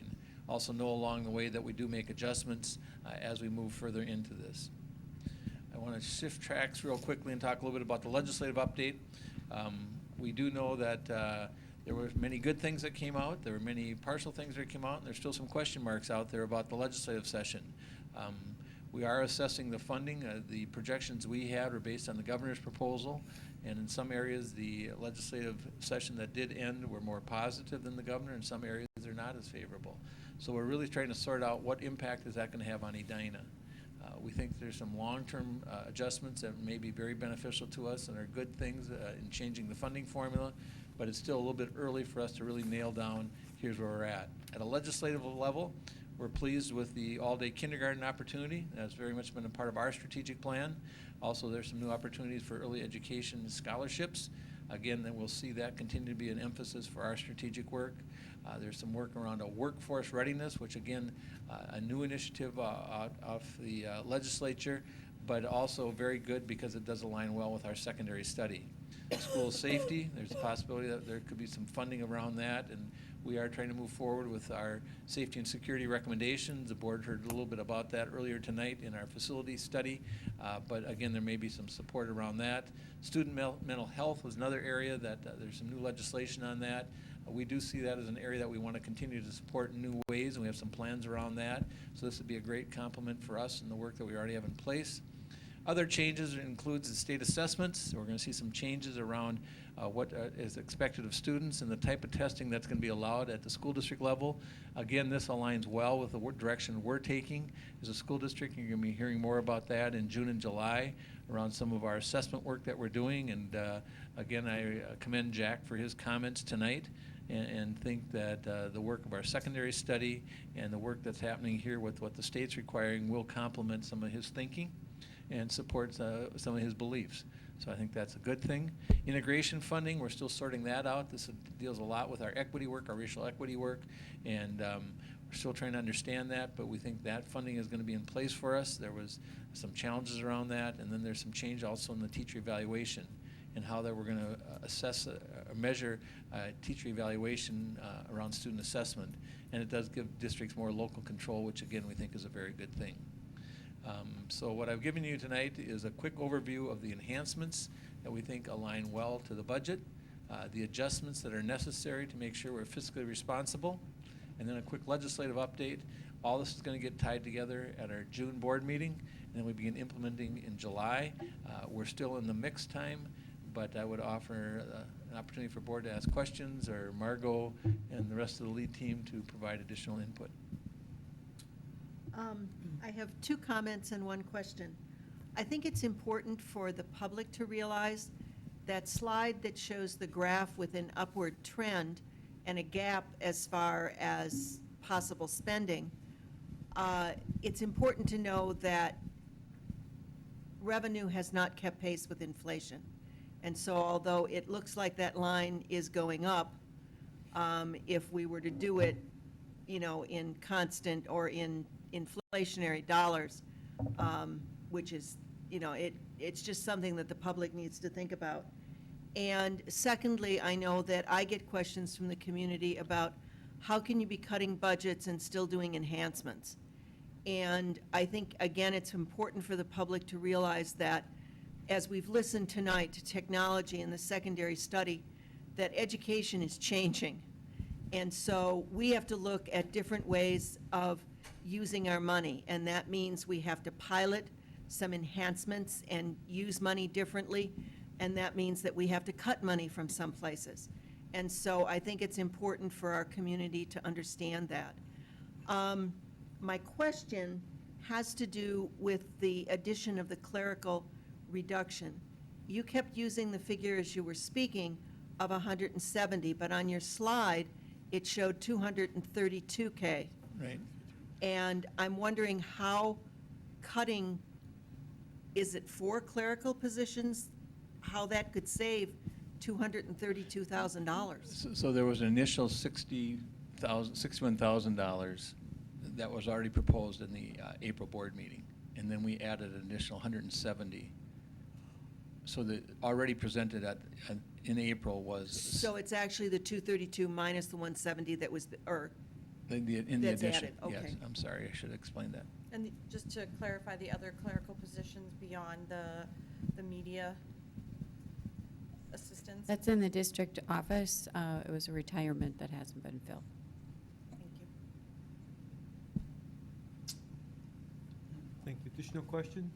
So just to follow up, I mean, you said that we're not keeping pace with inflation, so the 1.5% that the state has added obviously doesn't keep pace with our inflation costs, right? Correct. And the 1.5%, and we are very happy to receive it, is only on the general ed formula portion of our budget. It is not a 1.5% increase on all of our revenues. But yes, we're very appreciative to get the 1.5%, but it does not keep up with our inflationary increases. Thanks, Margot. Any additional questions? Thank you, Rick. Next up, we have our consent agenda. Can I get a motion to bring it to the floor? So moved. Second. Moved and seconded to bring the consent agenda. We do have one modification. Personnel recommendations have been updated. Can I get a motion to insert that into the consent agenda as amended? So moved. Second. Been moved and seconded to insert the updated personnel recommendations into the consent agenda. Any discussion? Seeing none, all those in favor of approving to amend the consent agenda to include the new personnel recommendations, please signify by saying aye. Aye.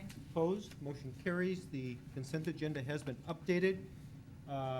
Any items anyone would like removed from the consent agenda? Seeing none, all those in favor of approving the consent agenda as amended, please signify by saying aye. Aye. Opposed? Motion carries.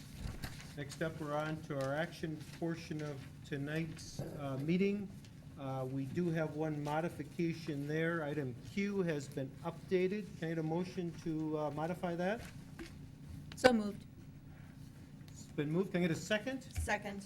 It's been moved and seconded to update the new version of the purchase of Solution Tree Professional Learning Communities Training. Any discussion?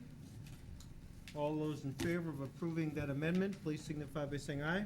Aye. Opposed? Motion carries. Can I get a motion to combine some of these action items to streamline the rest of tonight's meeting? So moved. To combine the items as detailed, do you want me to list them out? Yes. Move to combine action items A through C, D standalone, E standalone, F standalone, G standalone. Combine items H, I, J. Then keep K, L, and M as individual items. Excuse me, I retract that. K, L as individual items, and then combine M through P into one, Q standalone, R, S, T into one item. With the ability, I'm assuming, Randy, to continue to discuss each item, though, individually. Absolutely. Can I get a second? Second. So moved and Well seconded done. to combine the That's a stated mouthful. action items. Any discussion? All those in favor of approving that amendment to the agenda, please signify by saying aye. Aye. Opposed? Motion carries. So first item on the agenda is action items E, B, and C. Margot, little background. We've heard already in Rick's presentation the majority of this information. Just an update on the 12-13 budget adjustments. We are performing a little better than expected, and the information is in your board packet due to some special ed revenue adjustments from the prior year, less principal and interest on our cash flow borrowing, and lane changes and severance calculations. So in combination with the enhancement requests that Dr. Dressen talked about, an adjustment plan for 13-14, the next step in the process after approval of these three items, we are working on updating all information for the 13-14 budget to be presented to you June 24th, along with a brief update on the long-range plan at that time too, and incorporating in the results of the legislative session. The budget adjustments for 12-13 are not to be confused with the budget adjustments we just discussed that are for 13-14. This is just basically you recapping and finalizing that calendar year's budget, correct? Right. These are just changes of information that came through after we approved the final budget in December. So thank you for that clarification. Any additional discussion around the 12-13 budget adjustments, 13-14 budget enhancements, or the 13-14 budget adjustment plan? Yes. Oh, That's fine, doesn't. I just wanted to ask, in regard to the budget adjustment, particularly in regard to the media assistance, wondering where we're at with, if this plan goes through and we go from 9 down to 5, the 5 that are remaining, we've had one school in particular that's been particularly vocal about trying to keep their person intact at their school, even though it would be half-time. Where are we at with those assignments, and is there any possibility to accommodate that?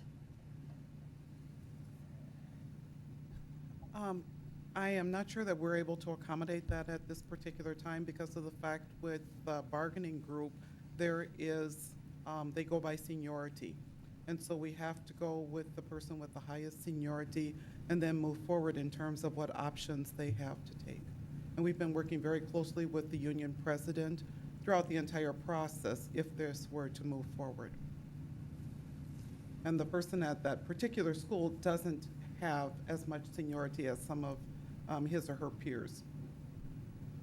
Okay, so are you saying then it's out of our hands in a sense because it goes back to how the union negotiates the positions? It is strictly about seniority. It is strictly about seniority. All right. I'd just like to add a couple of comments regarding the proposed budget adjustments. First of all, just to express appreciation on behalf of the board for the input from the community. It's been helpful to hear the thoughts and also to recognize that the board, and I know the entire team that's been working on the adjustments, recognizes the positive impact that all of our staff have on our students. This is about people, it's about positions. A lot of the points that are relevant to the adjustments have already been stated, and I think stated very well. Just to perhaps restate a couple of them, that there may be some confusion with the legislative session adding some funds to school, and I think Margot expressed well that all schools are very appreciative of the additional funding. It does not correct the gap. So there is still a need for the budget adjustments, and I think that's important to recognize with this particular adjustment. And as Lonnie addressed well and has been addressed by our previous presentations this evening, the needs for education have shifted. So allocation of funds is something that's been looked at very carefully as we move forward with both enhancements and adjustments. I also appreciate, just in my own position on the board, the process of making the decisions, that the adjustments were proposed with the team that was part of the budget reduction, reallocation, and revenue generation process, which we've called BERG. And this team includes inputs from parents, teachers, staff members, and community members. So very fortunate that we didn't need to take all of these adjustments at the time they were originally proposed. We know that, again, this is the time when we do need to continue making some adjustments. So I appreciate that there were multiple people involved with that input. If we were to make a different kind of adjustment instead of what's proposed, it would involve additional jobs. So no matter which way we turn, given the structure of education's budgets, this would address people, it would address positions, and these are all positions that affect learning. So it's with that recognition that we move forward. I also appreciate the process in moving through how this will be addressed if we choose to implement it now. Gwen, thank you for commenting that this process has included people at every site. I think, Rick, you've mentioned this as well. This has included principals, media specialists. So again, not a decision that's made in isolation. It's with recognition that this affects people at specific sites and trying to join together with a partnership to decide how best to go forward with something that is in fact very difficult. So I just want to make sure that those comments are available and appreciate all the work that's been taken to get us to this point. And I invite any corrections to any of the statements. I'd like to add that these decisions are the toughest decisions we make. But we, as Regina just said, we are a business, if you want to call us that, where 80% of our budget is people. We're a people business. And I also want to just briefly address the idea of seniority. When we talk about seniority, particularly as it gets covered in the media, it's usually, well, this is bad because we can't cut the senior person and the lower level person is somehow better. My guess is that all of our media clerks are excellent. And so how else would you make your decision but based on the idea of who's been with you the longest? And so seniority is not necessarily a bad thing. Additional comments or questions? Thank you all. So we are ready for a vote, and included in this is the 12-13 budget adjustments, the 13-14 budget enhancements, and the 13-14 budget adjustment plan. All those in favor, please signify by saying aye. Aye. Opposed? Motion carries. Next item up is the 13-14 school board meeting dates. Can I get a motion, please? So move. Second. Been moved and seconded. Discussion. Lenny did share that he's got conflicts on two of these dates, the August and the May date. We just need to keep that in mind. The August date in particular is an important meeting for us as we sort of plan for the year. So we may want to think about if we have any alternative there. And I'm not sure if the May calendar allows for any movement on that other meeting, but does anybody else at this time know of any conflicts they have during that calendar the way it's set up right now? Thank you for getting all those meetings to Mondays. That hasn't happened in the recent past. I may also be gone in August. I'm not sure when I have to take the Okay. youngest to college. I will miss one October meeting regardless of what you do to the month, so. Okay. Any additional discussion? All those in favor of approving this for the time being, please signify by saying aye. Aye. Opposed? Motion carries. Next up, we have our partnership with Hopkins School District. Need a motion, please? Move. Second. Moved and seconded. Dr. Dressen, a little background? This is a formal partnership as it relates to sharing of services and collaborating and being innovative. We're going to do some work around training, taking a look at some innovation opportunities that we might be able to partner on that would actually give us some waivers from current statute or rule of the state of Minnesota, some curriculum development, especially in our digital area, some technology work, and our racial equity work. These are all areas that each school district does, and we think by combining forces we'll make it stronger, more efficient, both for Edina and Hopkins. We're excited about the partnership. We've had some preliminary meetings, and I think the program that's laid out there is the one that does benefit both districts. Thank you, Rick. Do we have any specific partnership goals? I note that the agreement leaves that to be determined on a semi-annual basis, and do we have specific goals that we'll be working on this year, or We we're do. still in the talking? We do. We have, I'll let Randy and talk a little bit to it, or Steve on some of the work you're doing with.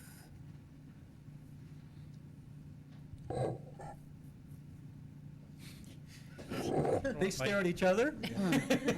You go. No, you go. So we have, it turns out that Hopkins and Edina Public Schools share a lot in common about the tools we use in instructional tools. And so they are a big Moodles district, they're a big Google Apps for Education district. And we see a great opportunity for us to start looking at how you can divide and conquer, if you will, the development of digital resources. And so as you look at flipped learning and you look at creating video snippets of instructional practices or content, if we could work together and instead of us doing chapter 1 and they doing chapter 1, we do chapter 1 of a textbook and they do chapter 2 of a textbook, and we share those resources, we divide the work by 2. We also have great relationships in the technology area, so we do meet periodically with the Hopkins group and look at areas where we can start sharing best practices and ideas going forward. And I think we're also looking at some curriculum stuff as well, Randy? Steve said what I was going to say. No, just to add a couple of things. Hopkins is also moving down the road of building more of a collaborative culture through the professional learning community model. So there's some opportunities to partner with them in terms of training and structure. And what would be really interesting is for a partnership to develop between some of their teachers and our teachers around Java-like type situations where we may have some staff that are fairly isolated because of a particular elective that they teach, and it may be an opportunity to partner what the job will like from a fellow district. In terms of digital curriculum, as Steve mentioned, it will continue to be a challenge to identify resources and provide resources with existing budgets. And so one of the ways that we can continue to get ahead of that and be proactive is by developing a digital curriculum model. And so some of the work we look forward to is working with Hopkins on what could a digital curriculum model look like moving forward, and how can we co-develop digital curriculum and collaborate on a deeper level to share resources, videos, instructional materials that are developed between the staffs at the two different school districts. So many opportunities moving forward, and we look forward to this partnership. And one of the keys around this is that it becomes a formal partnership versus informal, because you could do that informally, but we're going to get into intellectual property, we're going to get into shared resources, we're going to get into some areas that we really do need to have the partnership that's formalized so that we don't get caught halfway into the journey and get stuck. And so that's one of the reasons we wanted to form, both Edina and Hopkins wanted to formalize the process. And what they've just talked about indicate there may be some savings. Are there any costs associated other than time? I think time would be the big thing. I really do. I think everything else is opportunity. That really is it's the power of two coming together. Can I add just, there in a lot of ways is so much duplication across the state when we're doing things like trying to identify resources to teach the standards. We all are given state and or national standards, so we have the same outcome that we're trying to reach in these districts. And in many ways, we're working independently to try to prepare a path, learning resources, et cetera, doing some of the same exact processes, but doing it in silos from each other. And this is an opportunity to break down some of that and do something unique by building this partnership. Thank you all. Additional questions? All those in favor of approving the partnership with Hopkins School District, please signify by saying aye. Aye. Opposed? Motion carries. Next up, we have type A meal pricing for 13-14. Can I get a motion? So moved. Second. It's been moved and seconded. Margot, a little background? With the change in 2010 with the Healthy Hunger Free Kids Act, part of that was a new formula to compare what the district price was, cost, and then free and reduced lunch counts. And that formula, which I have oversimplified, does dictate that we do need to increase our prices by 10 cents per meal. So that is the recommendation. The district is not recommending any increase above and beyond that requirement at this time. And with that, we will, with the comparison districts, we will be right around the average. So we aren't at the highest or the lowest end, right around the average. And I would answer any questions that you have. The comparison district figures represent which districts? Are they basically West Metro, or what basic region?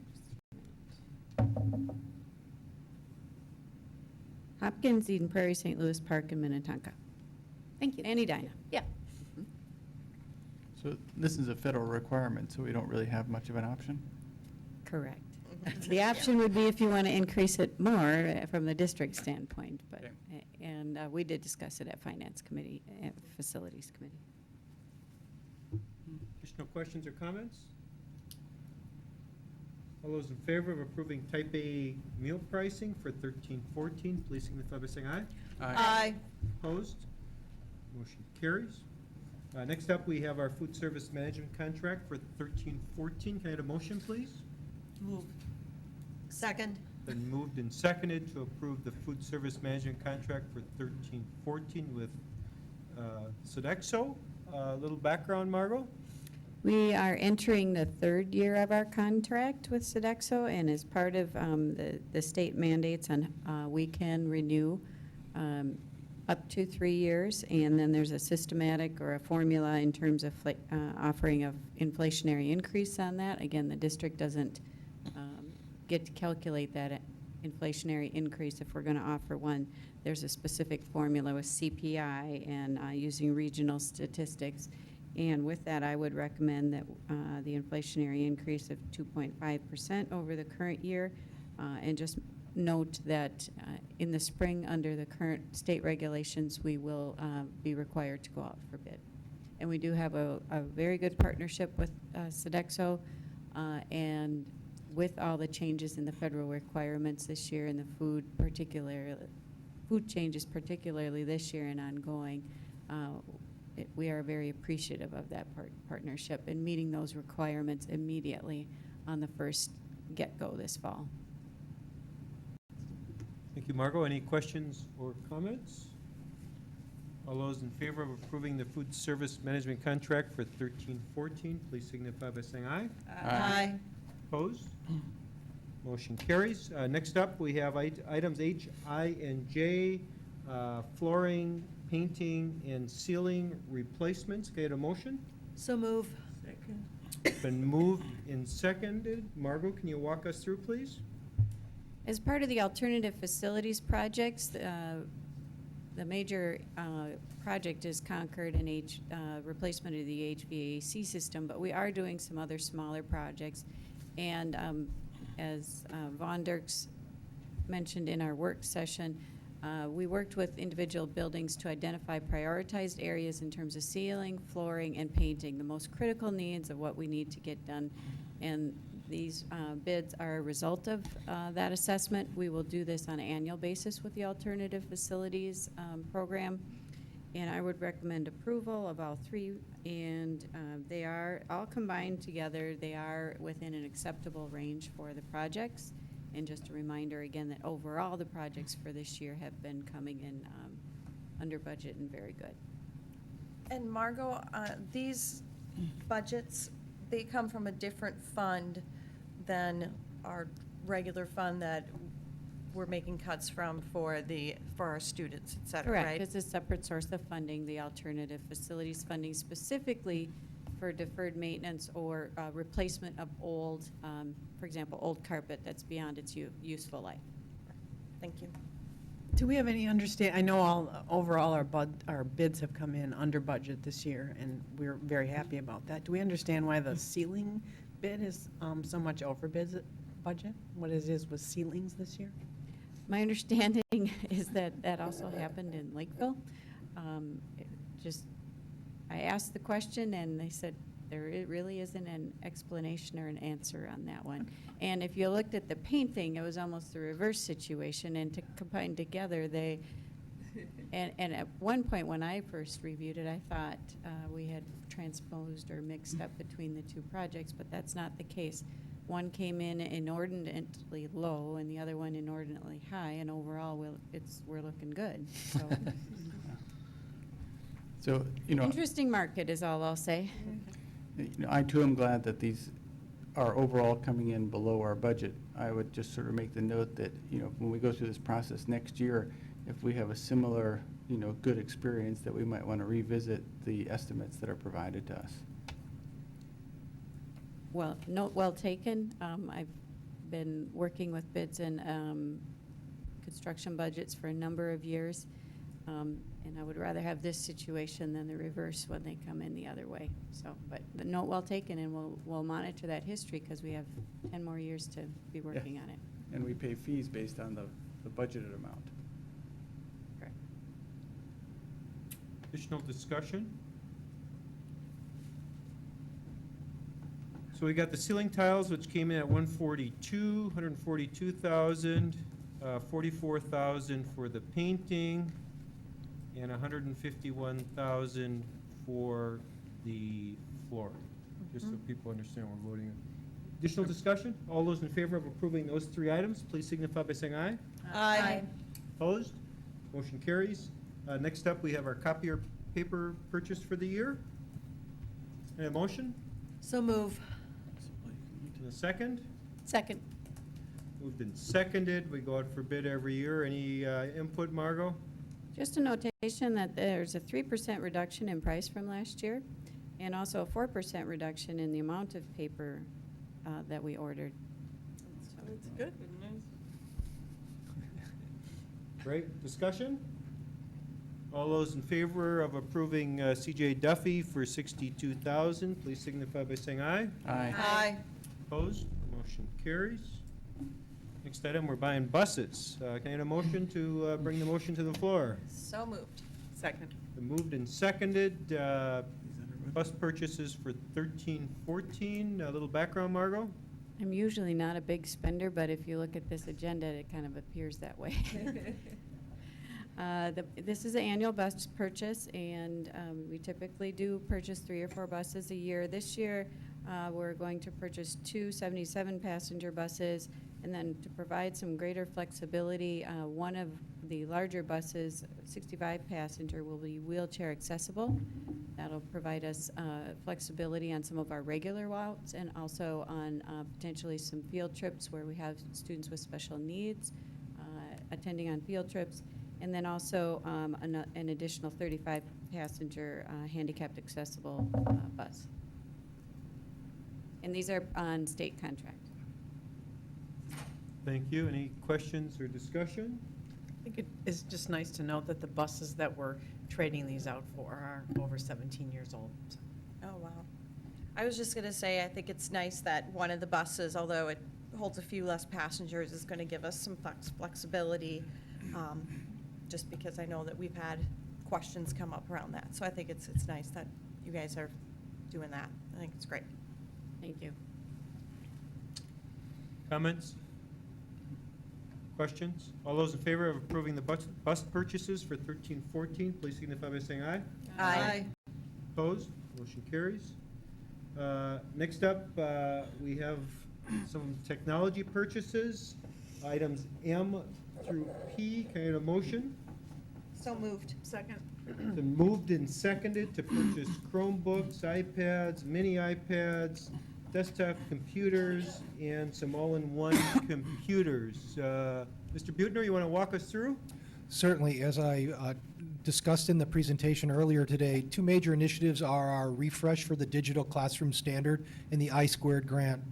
What we do with the digital classroom standard is we look at allocations, provide those to the buildings, work with the buildings to decide how they want to use those allocations. This year, they could use those for desktop computers, laptop computers, all-in-one computers or Chromebooks. And so the buildings worked within their BAT team or their technology advisory group to decide how they wanted to break down those allocations and use them. On top of that, we are looking to get rid of CRT monitors in the district, those large cathode ray tubes, and go with LCD monitors. So we are trying, every year we buy more of those to try to get rid of the CRT. And then our I-squared grants, we're really looking at those in the elementary level, those student computers, those were Chromebooks or iPads. Buildings, again, could decide how they wanted to purchase what they wanted to purchase. And then at the secondaries, those computers for their refresh and or their I-squared. What that boils down to is these 4 proposals here. We have a standard for the district for technology. We sent those standards out to a number of vendors, asked them for the best quote for their products, and the resulting quotes come back. Just a couple points because it is a little odd. Augusto is the only vendor that we received for the Chromebooks.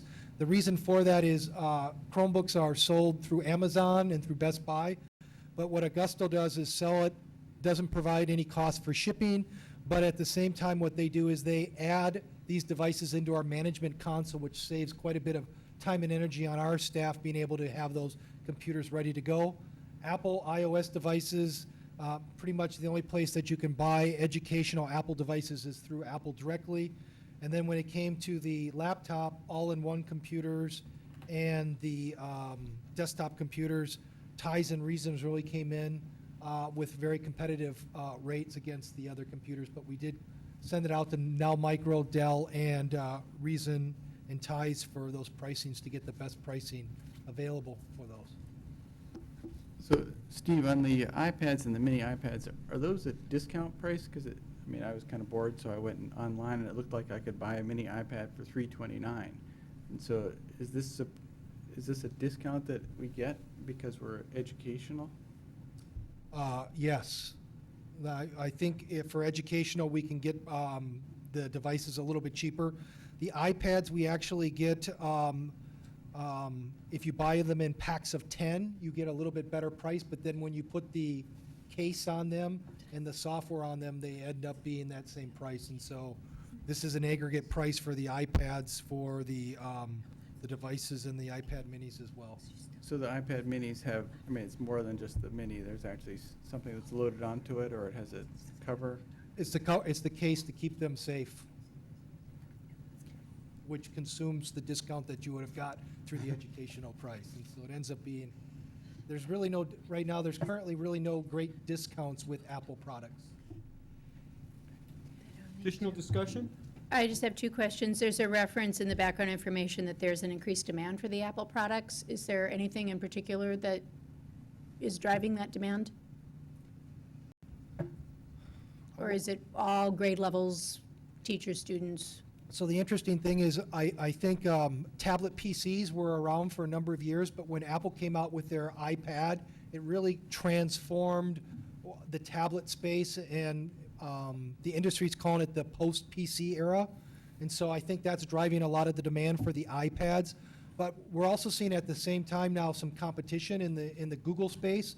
So the Nexus 7 tablets, the Google, Samsung tablets, and the Google Chromes, we're not seeing a lot of use of those within the district, but we are seeing those in the e-learning as the top device that our families are purchasing through the e-learning squared site. So what we suspect to see is maybe in a few years, diminished demand for the iPads and maybe an increased demand for the Google tablets going forward.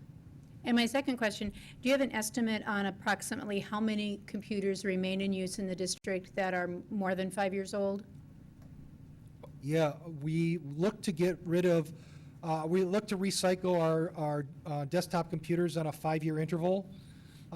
And that would be about 800 computers this year. We're going to address about 500 computers, so we're not actually going to get to those 300. But when you add the Chromebooks and the iOS devices, that's going to push us over.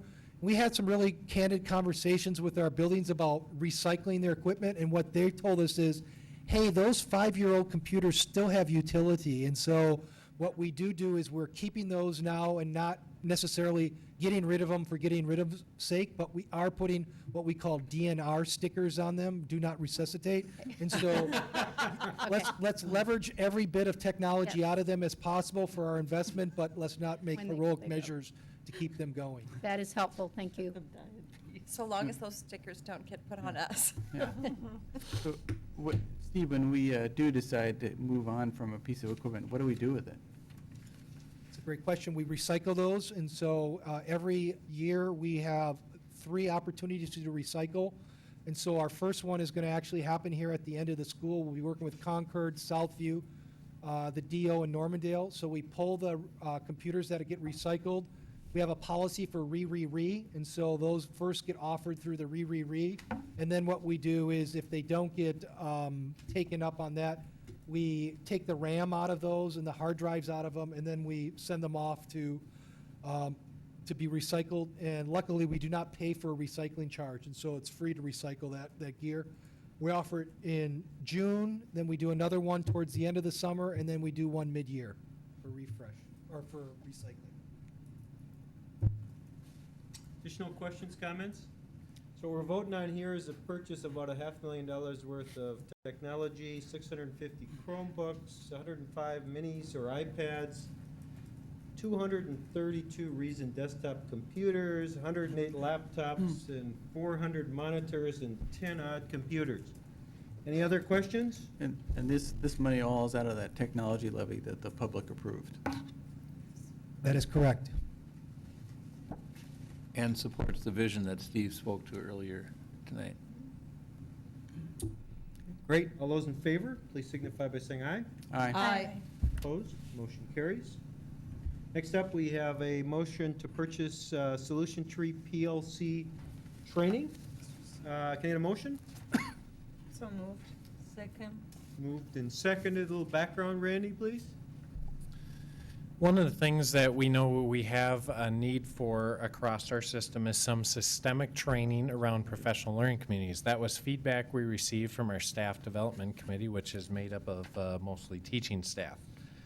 So one of our creative efforts to try to develop that training with Solution Tree is by offering a hybrid Solution Tree conference and hosting it here in Edina. What that would allow us to do is tap into the Lincolnshire, Illinois PLC Institute, have our some of their speakers telecast at our Edina site, and then charge our neighboring districts to participate in our hosted conference. That charge to the neighboring districts will help offset the cost for the professional development for our own Edina staff in participating in that conference. So by hosting a hybrid conference here and leading in some of that training locally, that provides some benefit from our own staff financially. $36,000 is not a huge amount of money, but is the 160 number sort of the minimum that they're willing to negotiate for? Because if we can't get 160 outsiders to register, well, we probably don't need that many if you said you were going to charge them more than the... Right, so our goal is about 90, and then with the Edina staff filling other seats. And one of the interesting points of the contract is that we're going to, dependent upon board approval, we would try this, and if by July 15th we're not filling the seats, we could cancel the contract and not owe anything at that time. So that is our out, if you will, as a school district, and so we're safe from that respect. On the other hand, we would like to move forward per board approval. Solution Tree would help us create the marketing materials for school districts outside of Edina and would help us with marketing and advertising that to other school systems. So we are hoping for 90 seats to be filled from the outside. I see that we have an amended version of the resolution, and can you tell me in what way does it differ than the one we had in our board packet? Cancellation date. Oh, cancellation date, thank you. Just saw that. Way in the bottom. July 15th versus July 10th. Okay. And Randy, if we didn't get 90 participants, would there be any ramifications? No, we could still continue to offer if we get somewhere close to that. It's just that it'll be a little bit more of a cost to us than we're hoping for. Okay.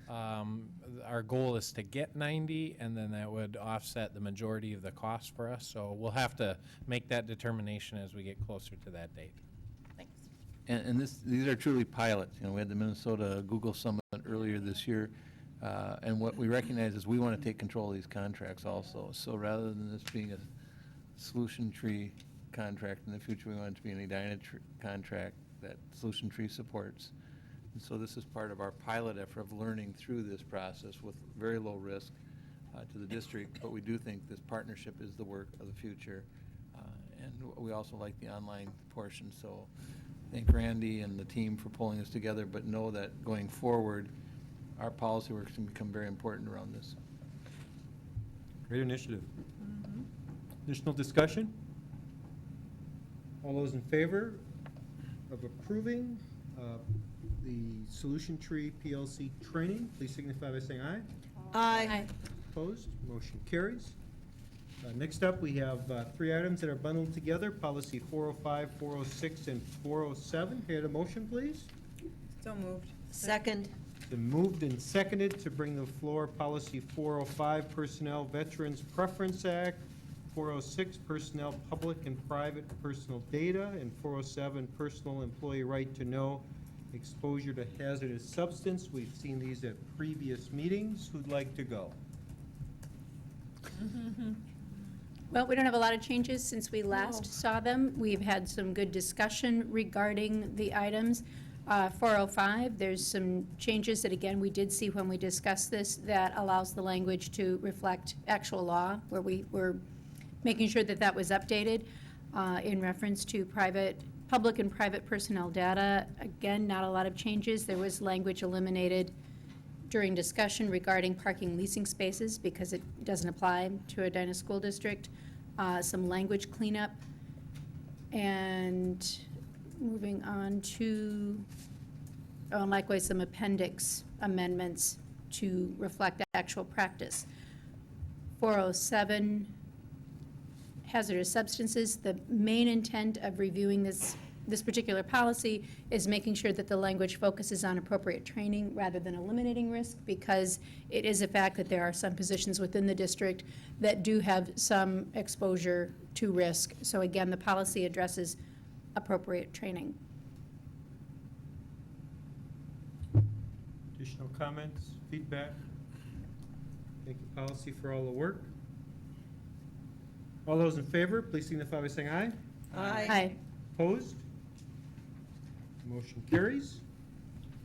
We are on to our information portion of. No, discussion. Discussion portion of the meeting.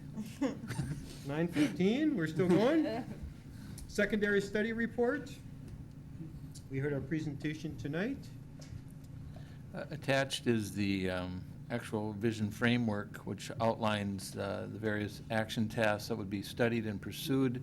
As the board looks through that document, there was a slide shared earlier tonight that talks about the format. It's very similar to the strategic plan format that we've used in the past, but it does outline the strategies. It will be breaking down. These are the action items that the school board will be taking around governance. There will be management action items as well as contract items and communication items, but what the board would be doing would be moving forward on this in action. We'd hope in June. We'd probably have the Teaching and Learning Committee take another look at that. If other board members have input, we welcome that as well, recognizing this is still just a framework, that's a work in progress, that it doesn't stop the ongoing dialogue that needs to occur at the site levels, within the community, and at the board level. This is not a game of surprises. This is a game of thoughtful decision-making, and I think this does lay out what we have projected in the vision and in those core strategies as next steps. Questions or comments? So, I mean, as I've noted before, I mean, I'm all in favor of the vision. You know, I would like to move forward on it. I have hesitation about, you know, approving it without, you know, a framework in terms of how we review the implementation. I mean, as the speakers talked about, the meat and bones of this is the implementation. And so I still maintain some hesitancy about approving it without a little more guidance on the how. And I still have a concern, I've talked with Randy about it, that how do we get as many people involved in this as possible, staff and community, and particularly, as Regina or someone mentioned, recent graduates, and yet keep it manageable? Because the larger the group gets, the more it goes back to brainstorming and we get nowhere. And also, having worn that hat, I know that there is probably a lot of staff skepticism that this is simply the newest iteration of something that will never change. And so how do we convince our experienced, excellent teachers to get on board and to help make this as real as possible? Those are my concerns as we move forward, along with Lenny's of how do we keep a handle on this? Well, I think it's just important that we all recognize as a board and a community that what we're talking about is doing, and what we're hoping to do is some amazing innovative changes. Yes. But amazing innovative changes can sometimes cause anxiety, so we just need to be careful that we are keeping everyone in the loop from the board on down so that we are all on the same page as we do those. But we're looking forward to them. I recognize the hesitancy without knowing the how, but I prefer the fact that the how has not been identified because of the kind of change that we're engaging in. I think it's important, and I commend our process, as I referenced earlier, it's important that we identify why do we need to change, and that we have everyone's input on that before defining how that's going to look. But that may not be a correct interpretation of your intent, Lenny, so I recognize that as well. I agree with you, Regina.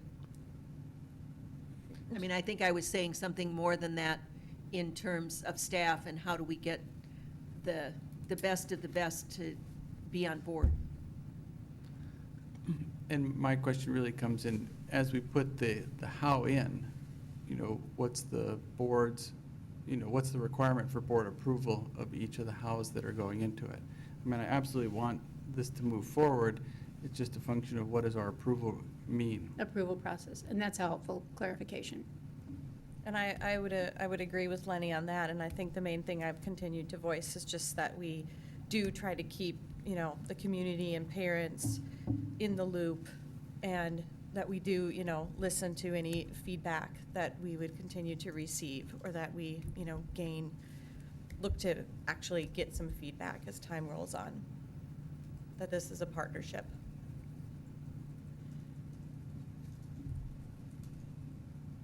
Additional discussion? So what I'm hearing is we're trying to there are board members trying to understand how is this loop closed, or what's the feedback that's going to happen sort of going forward, is what I'm hearing. So if you look at, I suppose we could, the frame that I'm looking at was one that was shown in the overhead where it says, here's the core strategy, here are the specific actions that we're going to take on in 13-14. Here's the steps the board's role is around this. But there is a management function here that you're going to have to allow the management, the leadership to move forward on within the parameters. There's a communication function that's going to keep everybody in the loop. And then there's language that if we're going to be working with teachers or other groups that may be impacted by the work agreement, here's things we need to consider. At each one of those steps, and we may have missed a step or two where there should be more governance or more management, but I think that's a good guideline, that at each step, there's an action point that can't move forward without approval of the board, and that approval of the board, again, is going to be a discussion process, and so whether it's through work sessions or committee processes, whatever works best, so the board is comfortable. I get it. Again, we're not trying to say sign off and then we'll say see you later. I mean, I understand that challenge that we just have to keep talking about. So if you have specifics on that to help us frame this better or more completely, we'd welcome that going forward. And so we can do some outreach around that.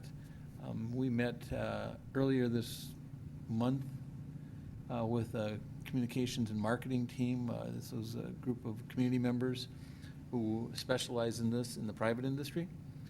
And they gave us some insights on how we need to speak about this in communication terms as we do both internal and external. These are people that specialize, and we're fortunate to have a couple of them that specialize in another institution, the healthcare industry, that's making major change.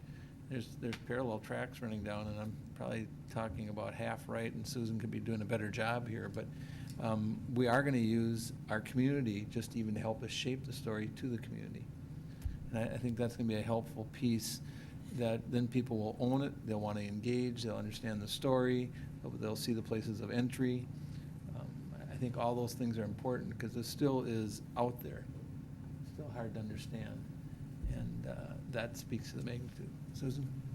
And just to add on that, I think, the approach that these professionals brought in, and that all of them happen to be parents in our district as well, so they have a vested interest in seeing this move forward. And I think some of the biggest takeaways from that was that we really are, there's kind of two tracks on marketing. One is kind of a push out sell, and one is bring people along as you make shifts and change. And I think that's really what we're talking about, is that we do want to make sure all of our stakeholders are brought along throughout the process.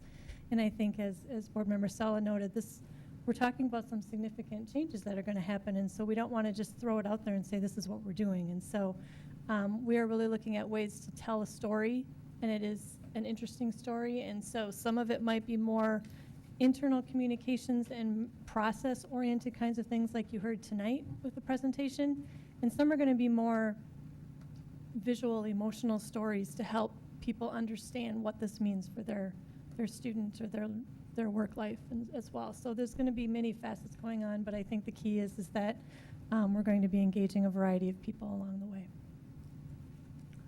Additional comments or thoughts?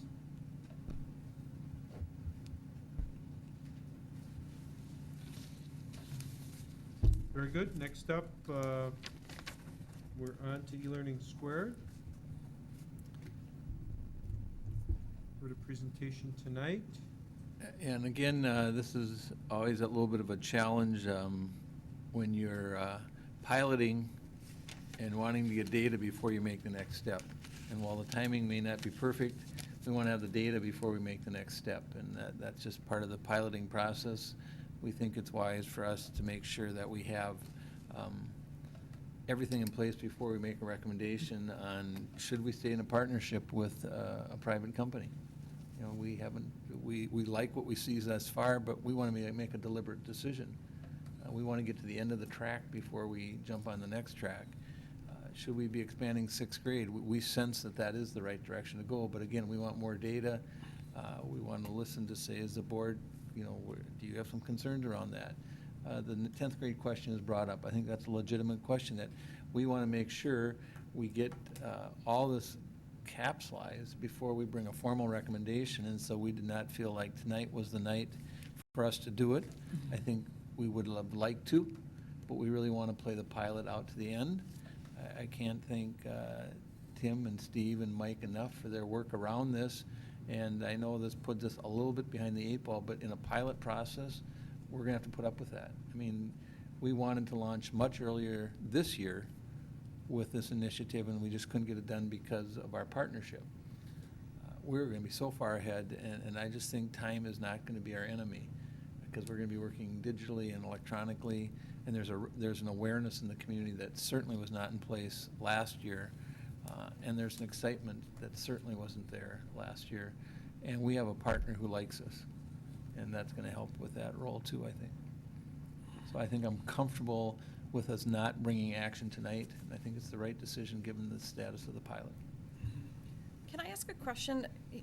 And I should have asked earlier when some of the principals were still here, but you mentioned that you got feedback that sixth grade, it seems to be the best grade to introduce the next part of the pilot. And I was just wondering why sixth, not seventh, not eighth? That's a great question. And so we see ourselves as educators, but we also see ourselves as facilitators in this process.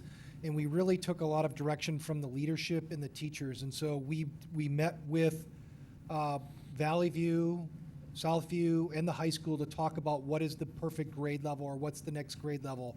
But more importantly, we talked to the leadership and the educational leaders to get their input on it. Mm-hmm. And so as Tim knows, I was hesitant to say sixth grade. I had some concerns about age appropriateness and just moving from a transition.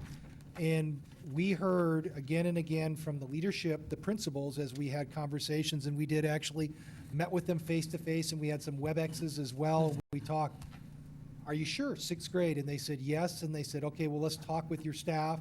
So we talked with the staffs, and then we started having the conversations with the community. So this is a very thoughtful process of getting the input from the educational leaders and the leaders in those buildings is really what grade level do they see this working best at, and that's how we came up with sixth grade.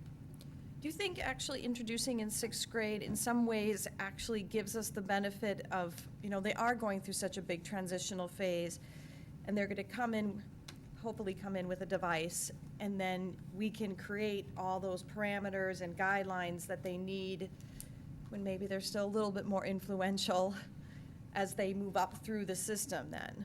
That's a great question, and we heard that from some of the teachers at our open nights, is that they said that they see these children as they come in, and that's part of their job, is to kind of start with the change and start that progression of that level of personalized learning and independent ownership of their learning, and they felt that it was a great time.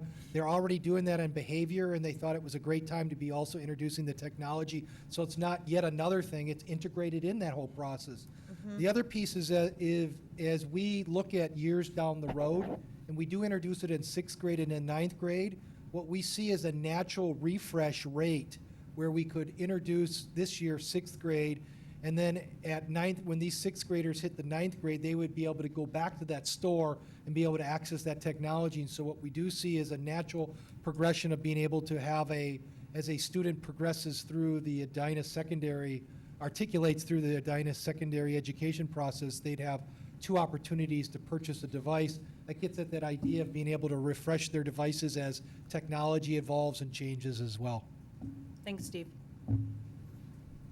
Might I add that through partnership with District 287, I know Steve had mentioned this previously, but in 6th grade, there was a previous plan to develop a digital curriculum in social studies, and so that's a curriculum that as we look at, you know, areas where we would move into a digital type of curriculum, there's something that's already developed there for 6th grade in a digital format, and they're working on developing that similar format for 7th grade, but in terms of the timing and the grade level, there's another valuable reason to look at 6th grade. Thanks, Randy. Additional questions, comments? Very good. We can move on to policies 409, 10, 11, and 538. Yes.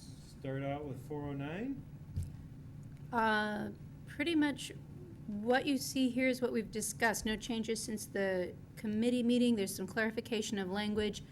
As is mentioned in Section 2B, there's been a slight change regarding rights of intellectual property and development that the district may be entitled to all or a portion of, is language that is added to that policy.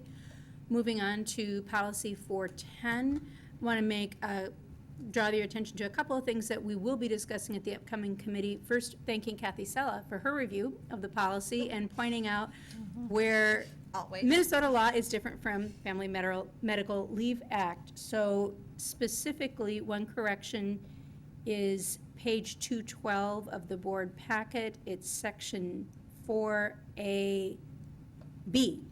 There's a reference to a 6-week leave as being part of FMLA, when in fact this is part of Minnesota law. So thank you, Kathy, for pointing that out. We will be making that correction before this comes back to you to review at our next meeting. Let's see. Last 411. That's part. Yes, 411 is part of this group. There's just a typo in section 4I, also caught by Kathy, thank you. This is going to be, let's see, the language would be amended to say an agreement between the candidate and the employee, not the candidate and themselves if they become an employee. I'm sorry, candidate and employer rather than employee. So they don't make an agreement with themselves. They'll make an agreement between candidate and employer. So thank you for that. In reference to policy 538, field trip policy is something that the committee does review on a regular basis. One point in particular that was discussed at our last meeting, and I'm sure will be discussed again at our upcoming meeting, is the review of a field trip site prior to arrangements to the trip. Some of the discussion at the committee level regarded whether a site that is visited every year needs to be visited on an annual basis, whether it is feasible to do that for the staff involved, what kind of oversight is appropriate. So we've had some discussion about that. There will be continued discussion, and I welcome any additional suggestions or comments that we should take back into that next meeting. One comment. I recently heard a story that made me a little sad from Carrie Cape from our resource center about a 9th grader that really wanted to go to Washington, D.C. and could not qualify for scholarship assistance. So I guess my question is, my challenge is for the policy committee to see what we could do proactively for those trips that require students to put up a significant amount of money, and some students, we always say there are scholarships available, but we're not being very proactive about offering them, and potentially they are, to qualify to them is a pretty high bar or low bar, or whatever you want to call it. So that, I guess that's what I'd like the policy committee to be considering. Thank you. Make a note. How would we handle reviewing every site that we go to for field trips? I mean, that seems like a daunting task. We don't have a specific answer for that yet. We discussed several different scenarios and something that we'll So we're continue to taking- look at. Excuse me. Yep, no, go ahead. But we're also taking this out to the building principals. Okay. And getting input from them before we finalize it. There's some other things in the field trip policy that we want to review with the principals who are doing the, much of the implementation level really does happen at the site. So we'll get on top of that. Thanks.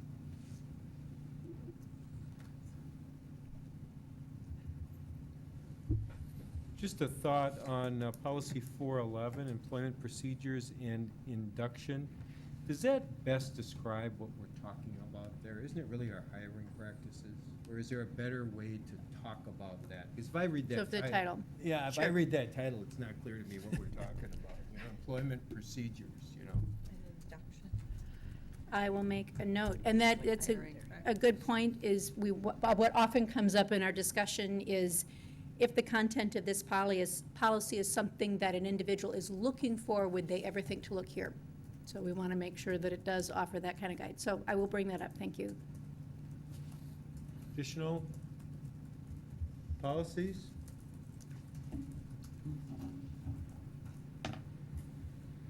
That's it for discussion? Information items? I had one, we had our closed session tonight where we talked about a variety of employment issues and also long-range facilities planning. As a part of the closed session, we talked about plans for pursuing a work arrangement with Superintendent Dressen to retain our leadership in the district to oversee the implementation of the district's strategic plan over a longer term. And we appreciate Dr. Dressen's ability to lead the district and manage a district, and feels it benefits the entire district community to have consistent leadership in place as we move forward with key educational initiatives of the next generation of Edina Public Schools. And the board has charged the HR committee with the task of advancing negotiations for a mutually agreeable work agreement with Superintendent Dressen. And the committee will work with district legal counsel to ensure that all state statutes and laws are abided by and are in the best interest of both parties. And the tentative timeline for this is to have agreement in place for board action at its meeting on June 24th. Any other additional items, information, announcements?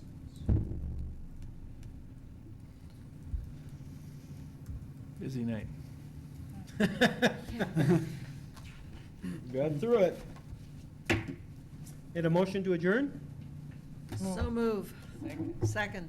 Moved and seconded and thirded to adjourn. Any objection? Seeing none, we are adjourned. Thank you all. Thanks.